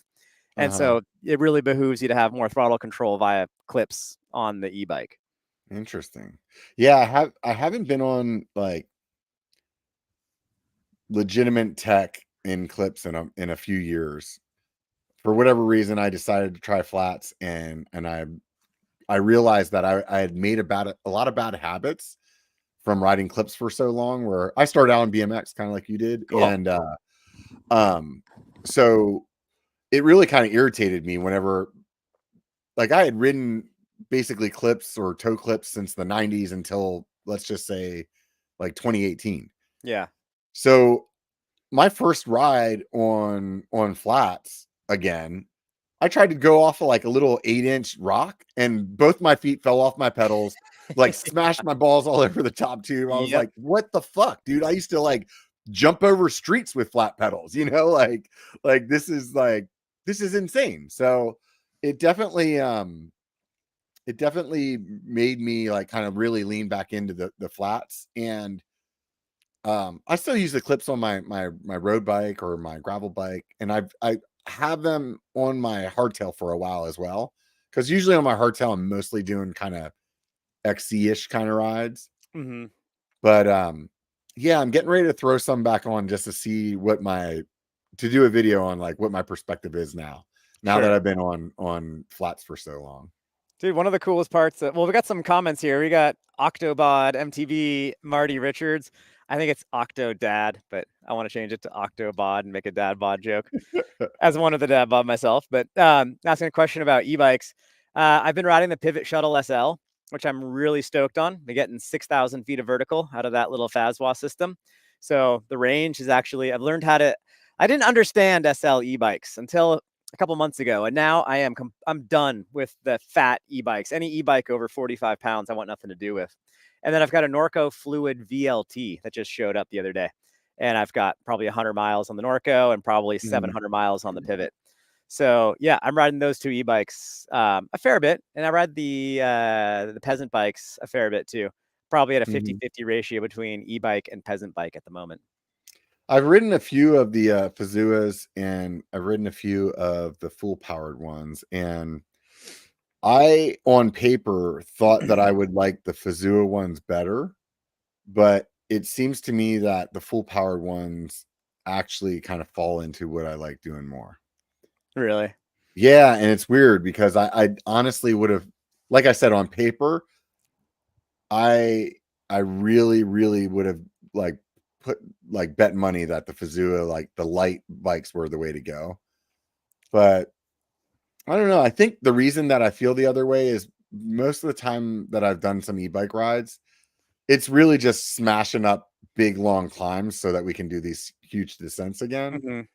And having more power means more laps, you know? Sort of, except when you start, I don't know, that's diminishing returns. So on the e-bike, I learned with the Fazwa system, I had to reprogram it from Pivot's stock setup, which was, I thought was their stock thing was pretty silly, but I'm using the Fazwa, their standard ride 60 power settings, which is a Uh-huh. pretty reserved middle of the road map for the middle setting. And I found rather than trying to do full boost meant I couldn't go downhill very much because I would just spend all the battery, in 2,000 feet. Yeah. But once I went to the middle mode and just pedaled really smoothly, really fast, quite hard, and I'd be Mhm. out of breath almost the entire time. Once I did that, I could get 3 times the range out of it for vertical. So then I could Mhm. start doing a lot more. So like when I was doing the last battery test, when I got the 6K vert, that was 2 hours. And I did Mhm. 6,000 feet of vert in 2 hours, 3 laps of our local shuttle trail. And I'm pretty sure that was faster than trying to shuttle it with a pickup truck as well. Yeah, I So that believe was that. cool. And then I've Yeah. just like I've learned that the full like I almost never use boost or turbo or whatever, only if there's like a rock garden and I'm towing my daughter up it with a tow strap or something like that. Very odd do I ever use the higher powers. I felt Yeah. like that higher power for the most part is really it's not it doesn't really work out when you're riding. Like it's too torquey if you're in a techie section. Well, bicycles It's don't like have enough traction to use that power. So yeah. these silly seat posts have gotten so steep, you're at a real disadvantage in actual technical climbing scenarios on an e-bike. So if the seat angles are slacker, then you can sit down and get more weight on the rear wheel, and then you get a lot more traction. But unfortunately, people have been designing steeps. Like there's all these assumptions in mountain bike in e-bike design that all the pedal bike problems are going to carry over to e-bikes, and they really don't. So e-bikes don't need steep seat angles because you don't really need to push that hard. You just got to spin your fast cadence.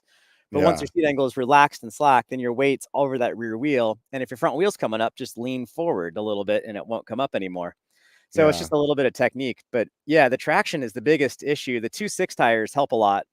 A bunch of e-bikes don't fit 2.6 tires anymore, which is unfortunate. And a lot of them go to the mullet rear wheel, which is even worse for traction. So Yeah. yeah, the trends have kind of gotten in the way of what would work out really good for that techie stuff. But it seems like most folks don't actually ride crazy technical stuff on their e-bikes. They just ride their regular trails they ride on their pedal bike. So you Yeah. don't really need to have something purpose built for max technical exploration. Yeah. I have noticed that the full power e-bikes feel like they make tech sections easier, Uphill or which is downhill? downhill. Oh, I I think it's think way with harder. My shoulders can't handle riding full fat. I'm exhausted at the end of the downhill from bunny yeah. hopping and jumping that thing around. So Yeah, you definitely ride a lot more active than I do. We'll put it that way. But I mean, like just watching you, the way that you're one of the people that likes to jib off of all kinds of things and like super playful kind of rider is what I'm trying to say. yeah. I want to have fun with the bike. Like if it can just Yeah, roll through something, I'm like, I I can go for a road ride.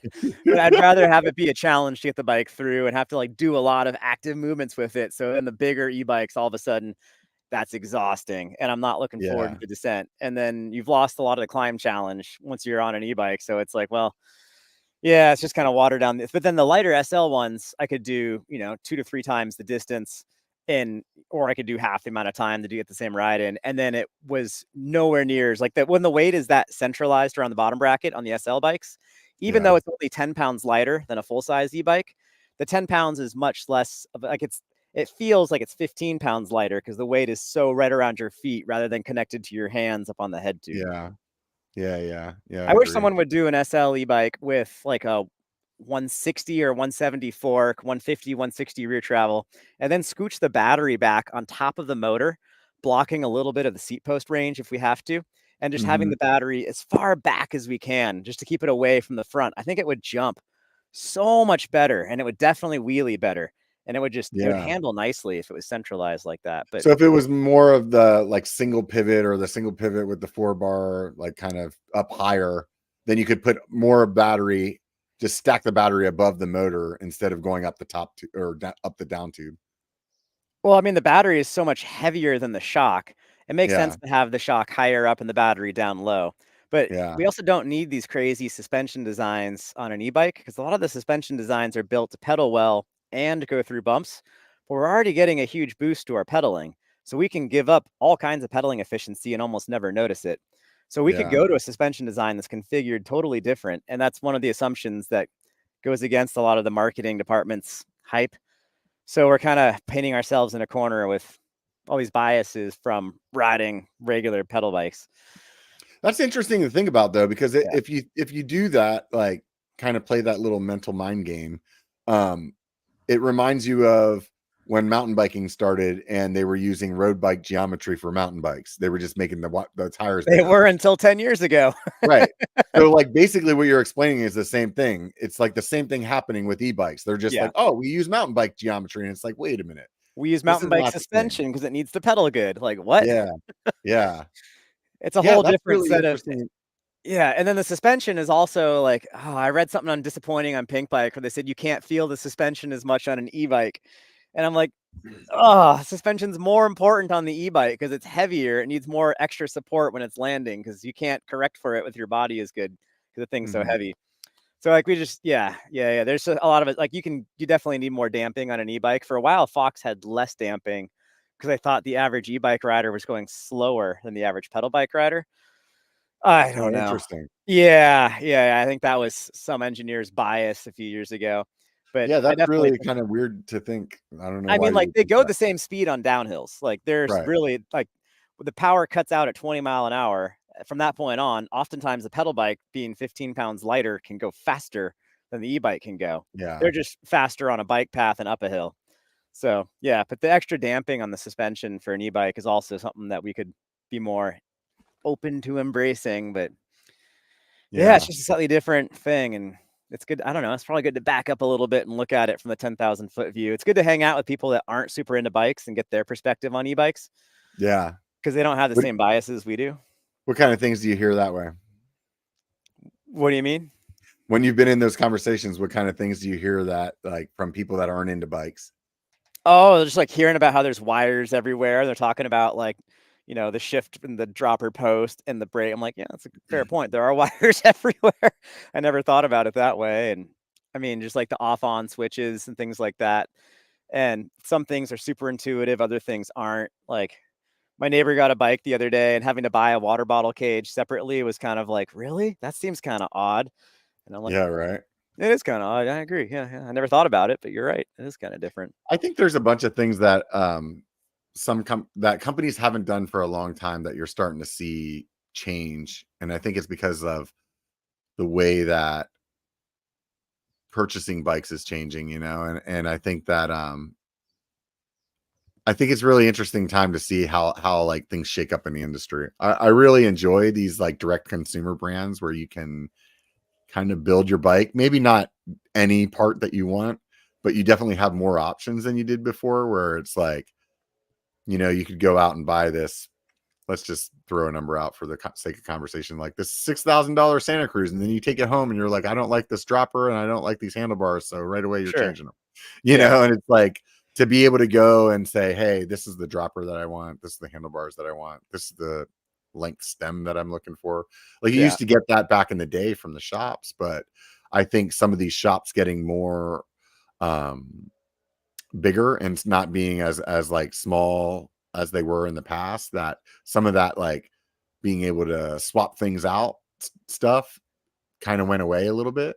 It would be one of those things where like, yeah, a good shop would do that for you. And then at some point you're like, well, yeah, but they don't do that now, because if they take that stem off of that new build, then they can't sell it like retail. You know what I mean? Like, Man, I haven't been in the thick of it like that in a while. I'm too in my own little world where a new bike shows up and like the only thing that really matters is the frame. And so I just go yeah, ahead and by the second ride, I'm swapping things willy-nilly to get it into what I want it to be. And I don't know. I haven't seen a bike shop say no to swapping parts. And I don't think I've ever really seen that. I was just at the local shop Fanatic a few minutes ago getting some parts and people were buying bikes and they had all kinds of stuff changed around. And yeah, a good yeah. I mean, shop they will would do definitely it. sell They a would, OEM stem, no problem. Like someone will need a cheap stem and they will have their stash of takeoff stuff like saddles. We had a $10 saddle basket going at the old shop I worked at, and that thing was very, very helpful.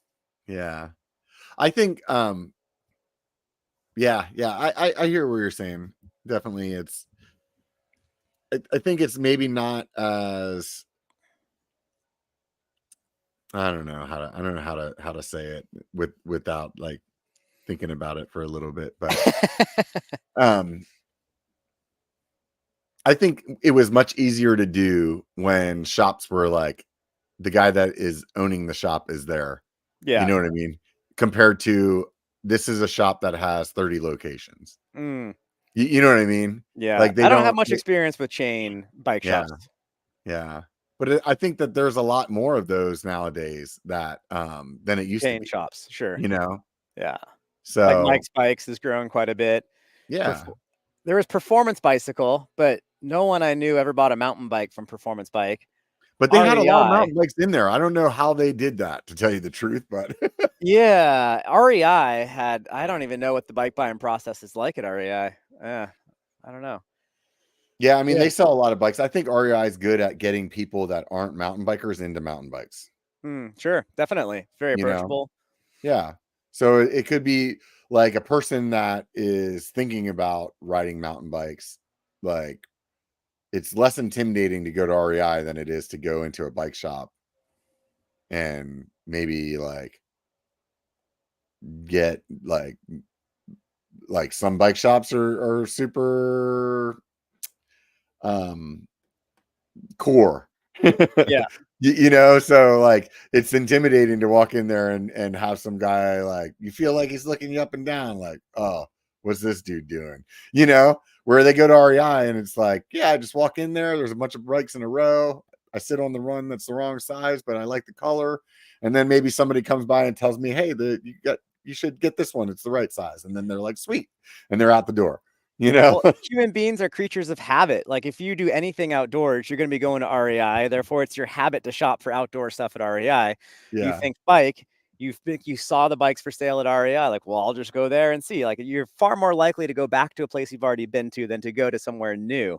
And Yeah. for many folks that aren't hardcore already into mountain biking, going out of their way to find a bicycle shop, that's pretty far along the pipeline compared to just going to the place they've been to a dozen times in the last, Yeah. 3 weeks. Yeah, there was definitely a point whenever I was buying way more like things, and I would have bought things from REI, like a tool or tubes, or maybe a tire or something like that. Mhm. And nowadays, most of my buying at REI is like, man, I really like those mangoes that they sell. The mangoes? They sell Yeah, mangoes at REI? like these dried mangoes, man. This is a brand Oh, called Soli. Oh my god, I can't get enough of them. wow. I Yeah. didn't even know that. Yeah, it's like the shit that you see in the aisle that they got you like pinned in whenever you're just waiting to get checked out. Yeah, where they Yeah, conveniently only have one person doing the register, even though there's right? 30 employees walking throughout the store. And there's also 15 registers. You're like, why do they have so many registers if they're only gonna have one person up here? That's Interesting. funny. So Yeah. what's your favorite kind of video to make? Oh, I don't know. That's a good question. I don't know. Yeah, what is a favorite?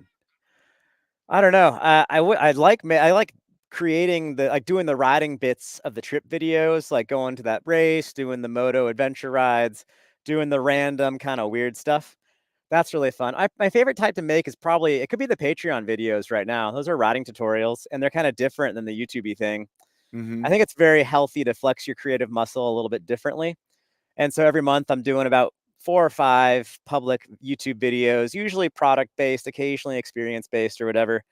And then Patreon is just a riding tutorial, and it's so different. It's such a fun way to think about bikes so differently, and then to watch the footage back and see if what we're saying in the tutorial, how to, the explanation, if that's Mm-hmm. indeed like if you can see it happen in the clip we just shot. So those are pretty dynamic and fun. We'll usually do a technique like last month we did how to do flat corners. And then this month, I taught one of my filmers, Riley, how to do flat corners better. Did a bit of a workshop with him. And Uh-huh. that was kind of a bit of a mix of a vlog with a tutorial. And so, like, it's kind of fun changing it up and doing things different like that. I also really like when I'm trying to do a video A for somebody, like about whatever thing, finding some weird way to experience that thing a little bit different as well. Like, it's Mm-hmm. just to me, it's more interesting. Like with the race face wheels, they came out with these more compliant carbon fiber wheels, and they gave me 2 sets to try out. And I'm like, of course, I should go mountain biking with them, but can I tell how stiff the wheel set is? Like, only if it's terribly flexy or somehow uncomfortable. And Right. I rarely think of wheels as uncomfortable. So anyhow, I put them on my hardtail and on my rigid bike. And on those bikes, I could immediately tell way more about the wheels. There's so much more Right. feedback. So that's really fun to like take something from its slightly intended use and try different things with it. Like that Cane Creek Tagone shock that showed up, taking that thing out of its like putting it on the Ritmo and then noticing the front end of the bike felt kind of undergunned compared to the back. It was a great excuse to go build up kind of a dream fork that's more supportive than the stalker and try to match it. And it was just kind of fun to make, like testing the RockShox Zeb and then deciding like feels very similar to the Fox fork. I'll try it on some different bikes. And then 4 different bikes later, it's like, wow, it actually felt kind of different on each different bike. Now I know more about it. So that's kind of fun when doing like weird stuff with, Mm-hmm. yeah. And also That, changing parts out on one bike to get a better feel for it. That's also pretty fun and rewarding to like understand it throughout the shifts. yeah. You mentioned that Cane Creek, that's like a little bit of air, a little bit Mhm. of coil. Yeah. Are you a coil guy or an air guy, or it just depends Usually I on the bike? prefer air suspension. It's lighter, it's cheaper, it's more adjustable, and it's more progressive, so you don't bottom out as easily. So it's Yeah. just more better at all the things. But I do like that Tagone. It's valve very firm and aggressive. I'm only 175 pounds, and I think Mm-hmm. it's probably a bit overkill in the damping for my weight. But Mm-hmm. on an e-bike, it would be fantastic for sure. Yeah. Yeah, I would imagine you would like the air more too, just because you're a very poppy rider, you know? Yeah, I want to get So in the air. And usually the coils, I don't know. They don't often have that same support towards the end of the day. yeah, They really don't. So yeah, I need to try more hydraulic bottom out, but I'm just worried that's going to absorb too much of the energy and not feel quite yeah. as nice and. Yeah, I mean, the guys that are, doing the high end coils for sure can tune that coil to be how you want it, for sure. So, like somebody like EXT or Push, I'm sure they can make it as progressive as you want it to be, but then it may not be like,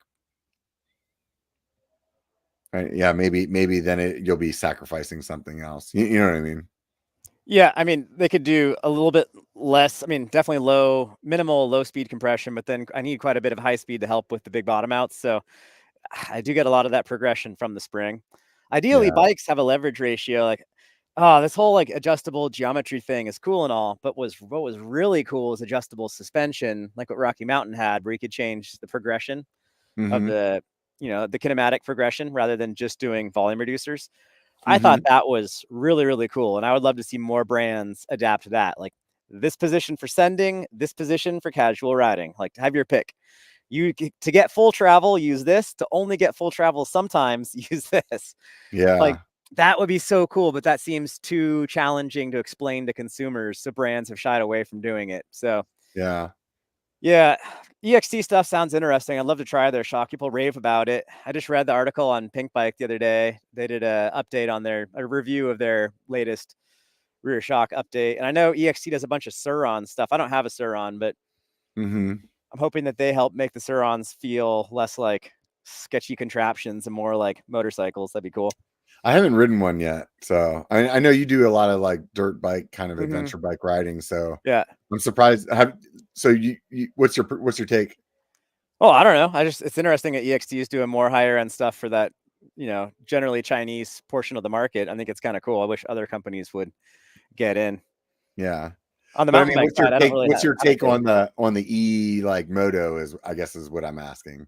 Oh man, there's huge potential there. I so wish the Japanese or even KTM, the Austrians, would start making something to compete with that. I Yeah, have some Chinese pit bikes, and like there's such pieces of junk still. And the Surons that I've ridden, like they're kind of cool for what they are, but then they're just kind of hokey. And I just feel like I'm gonna get hurt having that much yeah, power with such terrible geometry and brakes and suspension. So I'm like, yeah, it's kind of cool, but it's not $5,000 for something that comes on a pallet from China. Cool. So I'm waiting for them to get made illegal so I can buy two to have in my little compound here. So then I yeah. don't need to worry about them being legal or not. Yeah. But I rode a Ultra B, and that thing was really neat. It was super cool. The range is not very good. It's like an hour or two of range, Hmm. but it's, oh man, to use that as a shuttle retrieval vehicle, like you could in theory use that at Downeyville, like, drive your van up with your friends, bomb down, leave your Ultra B in town, take that right back up to the top to get your van, and then boom. Like things Yeah, like up the that. It'd be trail pretty. too, so it'd be like super fun. So it's not like you're like, oh, this is going to be a boring 45-minute Yeah, drive up the you could road. go anywhere. And so I Yeah, think that's pretty cool. I can't stand having to clean air filters and having to change top ends and having to do oil changes. And then I kind of complain about having to go and buy gas for my dirt bike. I'd so much rather just ride than do maintenance. Dirt bikes are so incredibly fragile. They really, like, for as durable as they seem, the amount of maintenance they require is insane. Like you're supposed to put a new piston in every 75 hours, and that's like, hmm, what is that? 6 months of riding? Like, are you kidding me? You're supposed to change the piston that often? yeah, that's Like it's, crazy. yeah, How yeah. heavy are those Surons? Are they're like, The little ones that the kids ride in the streets doing wheelies are like 130 pounds. oh, so you could definitely like, and they'll go what, 20, 30, 40 miles an hour? Those How will go fast? 50, Oh 45, yeah, 50 for sure. Yeah, yeah. yeah. So if you dropped one of those off, you could take that out of the back of your pickup pretty easy, leave Oh, it you in don't need a town in ramp at all. Downeyville. Yeah, you don't even need a ramp to put that thing in the back of your truck. Yeah, and then you could just rip that up the fire road back to Downeyville, back to the top. Yeah, I don't know the range of those lighter ones exactly. My friend Aaron has a pretty sweet one with an EXT fork and shock, and I did ride his. Yeah. Yeah, that was, I think that shock is, the fork is worth more than the rest of the Suron. But yeah, I was just terrified of the terrible brakes and the sketchy tires that are a weird combination of like street bike dirt. Ugh, ugh. So are they using like mountain bike brakes on them Yeah, or mountain bike brakes and then really goofy half-ass tires with hard rubber. It's a weird interesting. combo. Coming from like a moto background, it's just a weird compromise. I would rather ride my full-on dirt bike or mountain bike at this point, but I'm yeah, surprised none of the like Honda hasn't come out with, I know. something Yeah. like that. I mean, they got to see the market, right? Yeah. They're There's so no way. slow to, although Honda partnered with this company Grainger for a while to make an electric CRF for like Hmm. 6-year-old kids. And Grainger has now released some like intermediate sized bikes that are Hmm. like borderline Japanese quality. And like, I don't want to sound xenophobic when I say Japanese, but Japanese is typically much, much, much better quality control than the Chinese produced stuff. Yeah. And they often put an emphasis on durability over price, whereas the Hmm. Chinese stuff is often much more price centric. And Hmm. then you end up with cheap stuff that just breaks. So Right the on. Suron stuff's kind of it's floating back and forth, but it's, yeah, the amount of like parts that the Suron guys go through if they really try to send it. And it's hard because a lot of the electric e-moto crowd is unfortunately like the neighborhood cruisers. So Yeah. they're not really dirt riders and they just want a Yeah. dirt bike looking thing, but they're not going to actually dirt bike with it. So then if the majority of your buyers are these like city slickers, who are you going to build the bike for? The city slicker that buys it or like the 5% of guys that are going to trail send it? It's, Yeah. Yeah. Yeah. It's interesting. It's definitely yeah. interesting. With the whole e-bike thing coming in the mountain bike space and that like kind of the Suron kind of thing and whatnot, do you think that it's gonna really get like kind of muddy in like what's a mountain bike and what's a motorcycle? No, not at all. It's too obvious. Like the e mountain bikes have so little power. Even if they have a thumb throttle, it's worthless. The thing doesn't really move under its own power. Like, Mm-hmm. you've really got to be pedaling to get it to really go anywhere. And the way it just kind of matches your own power inputs or duplicates that while you pedal, it's so separate. In order for a moto to act like an electric moto to actually have some balls and go anywhere, it needs to be 3 to 5,000 watts, which is Mm-hmm. visibly different than anything mountain bike related. And so the manufacturers, even if you hack any of the commercially available e-mountain bikes, you can't make it anywhere near to what an e-moto power would be. So they're going to stay pretty obviously separate. But you don't think like 10 years from now, man, the tech's going to change. Battery's going to get super light. Motors are going to get super fast. And then it's going to be a whole different story. I mean, you don't think in 10 years YouTube will have gone out of business and we'll be totally stuck on some other thing? I mean, who knows? It's always the impossibility. But in reality, like, we think things are going to change a lot, and often they just change a little bit at a time. Yeah. And Yeah. it's Yeah. oh, hi Chaco. So I don't think there's going to be too bizarre of an in between thing, and it could Yeah. happen and it could ruin it all for everyone. And so goes it. I still love trail running, and I'll just deal with Yeah. hopefully around, I don't know, mountain bike industry is pretty if something like that, if someone were to make an electric bicycle looking thing that had, the 6,000 watts that it needs, if it had Uh-huh. the 10 horsepower it needs to actually be kind of fun, and it looked more like a bicycle with pedals and you could see through the frame, it didn't have like a gas tank looking thing, Yeah. I think the bike companies would be pretty quick to do something about that because it would be such a threat to their business. You'd want to think. And there could be a way. I don't know. Like, it's such a hypothetical. It's hard to even really guess about. If you had that much power on a bike that light, then maybe it wouldn't be fun like the way that a moto is. I mean, that's not nearly enough power to even call it a moto, too. Like, that's like bare bones. If the thing weighed 100 pounds and had 10 horsepower, that it's pretty hard to pull that off. I mean, Suron's the Yeah. closest we've seen, and it's still half that power at 40% more weight. But Yeah. people, like hikers, can immediately tell if you're on a Suron versus on a e-mountain bike. E-mountain bikes. Well, also the helmets kind of give it away too. But Right. Right. But I think that do you think that like the gearbox, the internal gearbox is going to catch on more for e-bikes? I have no idea. Yeah. I don't know. I don't know. Have enough experience to give like some huge thing. My hunch is that derailleurs are too cheap, too simple, and work too good to really be fully obsolesced in the next 5 years. I think you nailed it on the cheap part. Yeah, that's probably the big kicker there. I just feel like it's such a natural progression for the e-bikes to put that gearbox in there in the motor, you know, That would instead be sweet. of instead of having the derailleur and the cassette in the back. Like, what's the point if you already got a motor up front? Like, Yeah. put some gears in there. Like, why do I need to have the gears on the back? Yeah. Yeah. That's just such an astronomical shift. It's so hard to get companies to just do something simple like a 142 through axle rear end or a 135. Oh my goodness, going to a tapered head tube. That was a little bit easier than the through axles and back. Yeah. I remember about 2010 or so, Santa Cruz was insisting there was no need for a through axle on a mountain bike. And Oh all yeah, their bikes were still open dropouts. And I was just like, for a couple of years, Santa Cruz was like off the back with that. And yeah. And then that whole shift took a bit, but we got through it bit by bit. what are you excited about with bikes? What's like on the horizon that you're like, man, this makes me stoked. Uh, it's hard because we're at such like a plateau right now with pedal bike development, where so many of the things have been sorted out. The geometry is starting to come together. I think we have gone a little bit too extreme with bikes getting too long. I think head tube angles 64-ish work pretty good, but I think we're going to see bikes get reeled back ever so slightly. I think the e-bike room zone will see more actual development and more new ideas, whereas pedal bikes will just kind of carry on for a bit. It'll be interesting. I think more development's going to happen on the e-frontier. So yeah, I don't know. It'd be cool to see more of a push for hardtails. That's an interesting little Yeah, zone. And as bikes get so good, people will need a way to get challenged again. So hardtails yeah, might become the next hot thing. And again, they did a few years ago. That'll come back again in a few more years. yeah. I mean, just judging by Steve's channel, Hardtail Party, and how well that did, it really was. I remember when he first started talking, I'm just going to do hardtails, and I was like, man, I don't know, dude.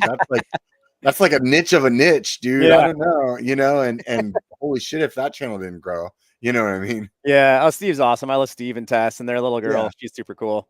Yeah, no, they're great people. I mean, and I mean, he 100% deserves all the success that he got out of it. But it's definitely like there's way more people there that are willing to like that were wanted to be there for that than what I had expected. Sure, You know, sure. like out of let's just say, I don't know, out of like 20 of my mountain bike friends, maybe only like two of them or three of them have a hardtail. Yeah. So it's like it's not Hardtails a don't lot. sell that well. It's like it depends on the market, of course, and the people, but the people that are into them are super into them. They also last a lot longer than a full suspension bike. Yeah, So it's yeah, I notice when I do hardtail content, it gets tons of clicks and engagement. People love hardtail content. But when it yeah. comes to sales, they don't sell like it. When I was working at Ibis, we would sell 10 Mojo 3s compared to one DV9. Like the Yeah. ratio was insane how much easier it was to sell a full suspension bike. Yeah, which is interesting because you think that a lot of people are buying those hardtails as they're starting because they're like cheaper. Yeah, and I think that definitely, but it's also like cheap hardtails that get people into it are probably like $800 hardtails, Yeah, $1,200 hardtails, and starting yeah, price point was like 2 grand. So yeah, it was Ibises were usually never someone's first mountain bike, but very often someone's second mountain bike. yeah. I rode that DV9, the carbon one, and it was like, man, the the rear end was so compliant. It just felt like you had suspension. It was really a fun hardtail to ride. I need to ride. I haven't ridden one since 2018. So I need to get on one. And I just remember it being a really steep head angle, but then pretty good everywhere else. So Hmm. they wanted me to Yeah. leave the stock tires on it, which were these single ply Schwalbes. So I struggled with that because they were so thin. If I pumped into a jump or something, they would fold over. So I had Hmm. to really run a ton of air in them, and then they had no traction. So yeah, if I had I only had a loaner for a few days. I never had one. If I had my own, it'd be fun to try it with some proper heavy duty, WTB 2.6 tough casings front and rear. What do you run up there? I often run those 2.6 WTBs on the hardtail or Which one? Trail Boss 2.6 tough high grip up front. Or I'm sorry, a Vigilante 2.6 tough high grip up front, and then a Trail Boss 2.6 tough fast rolling in the rear. Or if it's really wet out, then I'll go to the Maxxis Ascii 2.5 Max Grip. The Hmm. Maxxis Max Grip compound is definitely better on the wet roots and wet rocks than WTBs. But then it's not bad. It's definitely fun and rideable and all that. It's just that Maxxis, when it's really sloppy, gets a little bit more traction Interesting. on the hardtail. Have you tried oh shoot, I'm drawing a blank. Is it Continental that has a new set of tires out that everybody's talking about? So Continental has a big problem with their tires right now. I tried the Cryptotals last year That's and the they felt one. pretty good. The casing's great. The DH casing is very strong, but yet somehow very light. But they make the tires in Germany and in China and a few other spots. And the German made ones have awful rubber. And it's just incredibly rock hard, slippery rubber. So you got to get the made in China tires. And Interesting. it's hard. You only can see, they don't put it on the packaging. You have to look at the actual tire sidewall itself to see where it's coming from. So yeah, I just got a Norco here with the made in China tires, but they're like the enduro spec sidewall. So I'm scared to ride those. They're too light. I'm just gonna blow them out right away. I need to use downhill casing or else it's not safe. But the Yeah, rubber compound on the ones I bought recently that showed up were way too, yeah, they were not fun. So yeah. yeah, Do yeah, you that usually run like a downhill tire or like a double down type of tire? yeah, DH casing's cool. It's a little lighter than double down, a little bit cheaper, a little bit harder to Mhm. find. So if I can find DH, I get that, but then I'll go double down if that's what I can find. I don't Yeah, really care, but I'll run either of those. right on. Yeah, I can deal with You, Exo Plus a little, but it's not safe in the big picture. yeah, yeah. I think it just doesn't have enough sidewall support, but No, I need 2 plies. Yeah, yeah. to actually run like, 24 PSI or 26 PSI and back, jumping into jagged rocks and all that. Like, You don't use Cushcore? I do in the back on the Shuttle SL and I do on the hardtails, front and rear on the rigid bike. That rigid Yeah. bike has been so much fun. I need to do a video about how that's the bike of the year because that's the Yeah. bike of the year every year. What bike is it? It's called a Stooge, Stooge. They're made in the Uh-huh. UK. Oh, they're made in Taiwan, but the guy that does it, that organizes the company, he's in the UK. I think he's in England. Yeah, I mean, the I have website has the a .uk on it, so right on. yeah, I have it's Oh, not it's made got any kind of a like a older bike style look to it, like a yeah, I have the Dirt Bomb, and I love that bike. The stock fork had this really cool rake to it, the sweep with a biplane with 2 pieces of flat steel for the crown, and that uh-huh. fork ripped apart in Sedona, by, like, the 10th ride, it fell apart. So now I've got just a regular rigid fork on it, but it's amazing. It's such a cheater bike. It's a 65-degree head tube angle, Uh-huh. and I'm running 2.6 tires, DH casing, cush core front and rear, and I got the 36 mil wide Industry 9 rims, full modern parts, and then the Mhm. wheelbase is so long. The back end's a little bit longer than I'd like, but yeah, if they made oh man, I was telling him he should make it just like 10 millimeters shorter in reach, 1 Mhm. degree slacker head tube, go to a 64, and make the back end ever so slightly shorter. Oh, that thing would rally so hard. I haven't ridden a fully rigid mountain bike since, like, 1994, so Oh, well, you have the right one. I love that Stooge. That's seriously my favorite bike this year. I, yeah, it's crazy, like, I mean, I've definitely like, I have 2 hardtails in my garage right now, but I'm 100% into using that fork. Yeah, I can't even imagine. Maybe that's something new to do this year is pick up a fully rigid bike and Yeah, you gotta have a very short stem so that your wrists don't get destroyed. And yeah, then the cush core on the front wheel helps a ton, along with like a bigger tire. But yeah, yeah, I mean, I rode everything in Sedona on the Stooge, and it worked great. Sedona's fantastic for it because it's such a slow, flat place to ride. yeah, yeah. You rarely Everything's have pretty punchy. yeah, yep. So it worked great there. Here on Galbraith, it can get a little bit jarry and bumpy for sure on the faster bits, but on the slower, steeper, sketchier stuff, that's where it kind of shines. So I'm gonna do some more riding with that bike this summer, and I'll make some videos about it. Right on, man. Yeah. Well, we're coming up on 2 hours, dude. It's been super fun chatting with you, dude. Thank you for having me on, Robert. I appreciate it. Yeah, man. I think we bumped into each other at like Sea Otter or something like that. What was I it, think it was the Sedona? Sedona Fat Tire Fest. Yeah, yeah. That's such a good festival, man. Ask It's a him good what the time. Ibis is. The Ibis is a bin chicken in Australia, and it's a bird that the Ibis, the company, named their company after. Scott named the company after, because if he named Yeah, it after his last name, then he'd have to sell it to what do you say? If he named it after his own last name, he'd have to sell to Trek, and he didn't want to do that. there you go. There you have it. I always like to ask people at the end what YouTube channels they like to watch, regardless of if it's mountain biking or not. What do you like watching? Oh, right now I'm watching Matt's Off Road Recovery. Oh yeah, All those sister channels, all the various off-road recovery channels. Fort 9 is definitely watching a lot of yeah. Fort 9. I'll Those try to guys get put out some really good content. They do. yeah, and one of the main guys on that channel I worked with at Lezine for a while, and he's been a mountain bike nerd his whole life. I don't even think he knows how to ride a motorcycle, but here he is pretending to be a motorcyclist. We're having a yeah, it's great. Yeah, Right on. yeah, and then, oh, what else? Yeah, I really like Dude Dad and Charlie Barron's. Their comedy stuff is awesome. Right on, man. I'll have to check them out. Well, thanks again for sitting down and chatting with me, dude. I'm sure that you have plenty of other things to do for 2 hours than hang out here. So I appreciate it, as well as all the subscribers and listeners. So those of you that haven't heard of Jeff Kendall-Weed before, go check him out. His link to his YouTube and stuff like that's down in the show more or the podcast notes. And if you just want something for free instead of listening to this 2 hour podcast, remember it only takes a bike to be a biker. So get out and be one. That's right. All right, peace and wheelies, everyone. Thank you, Robert.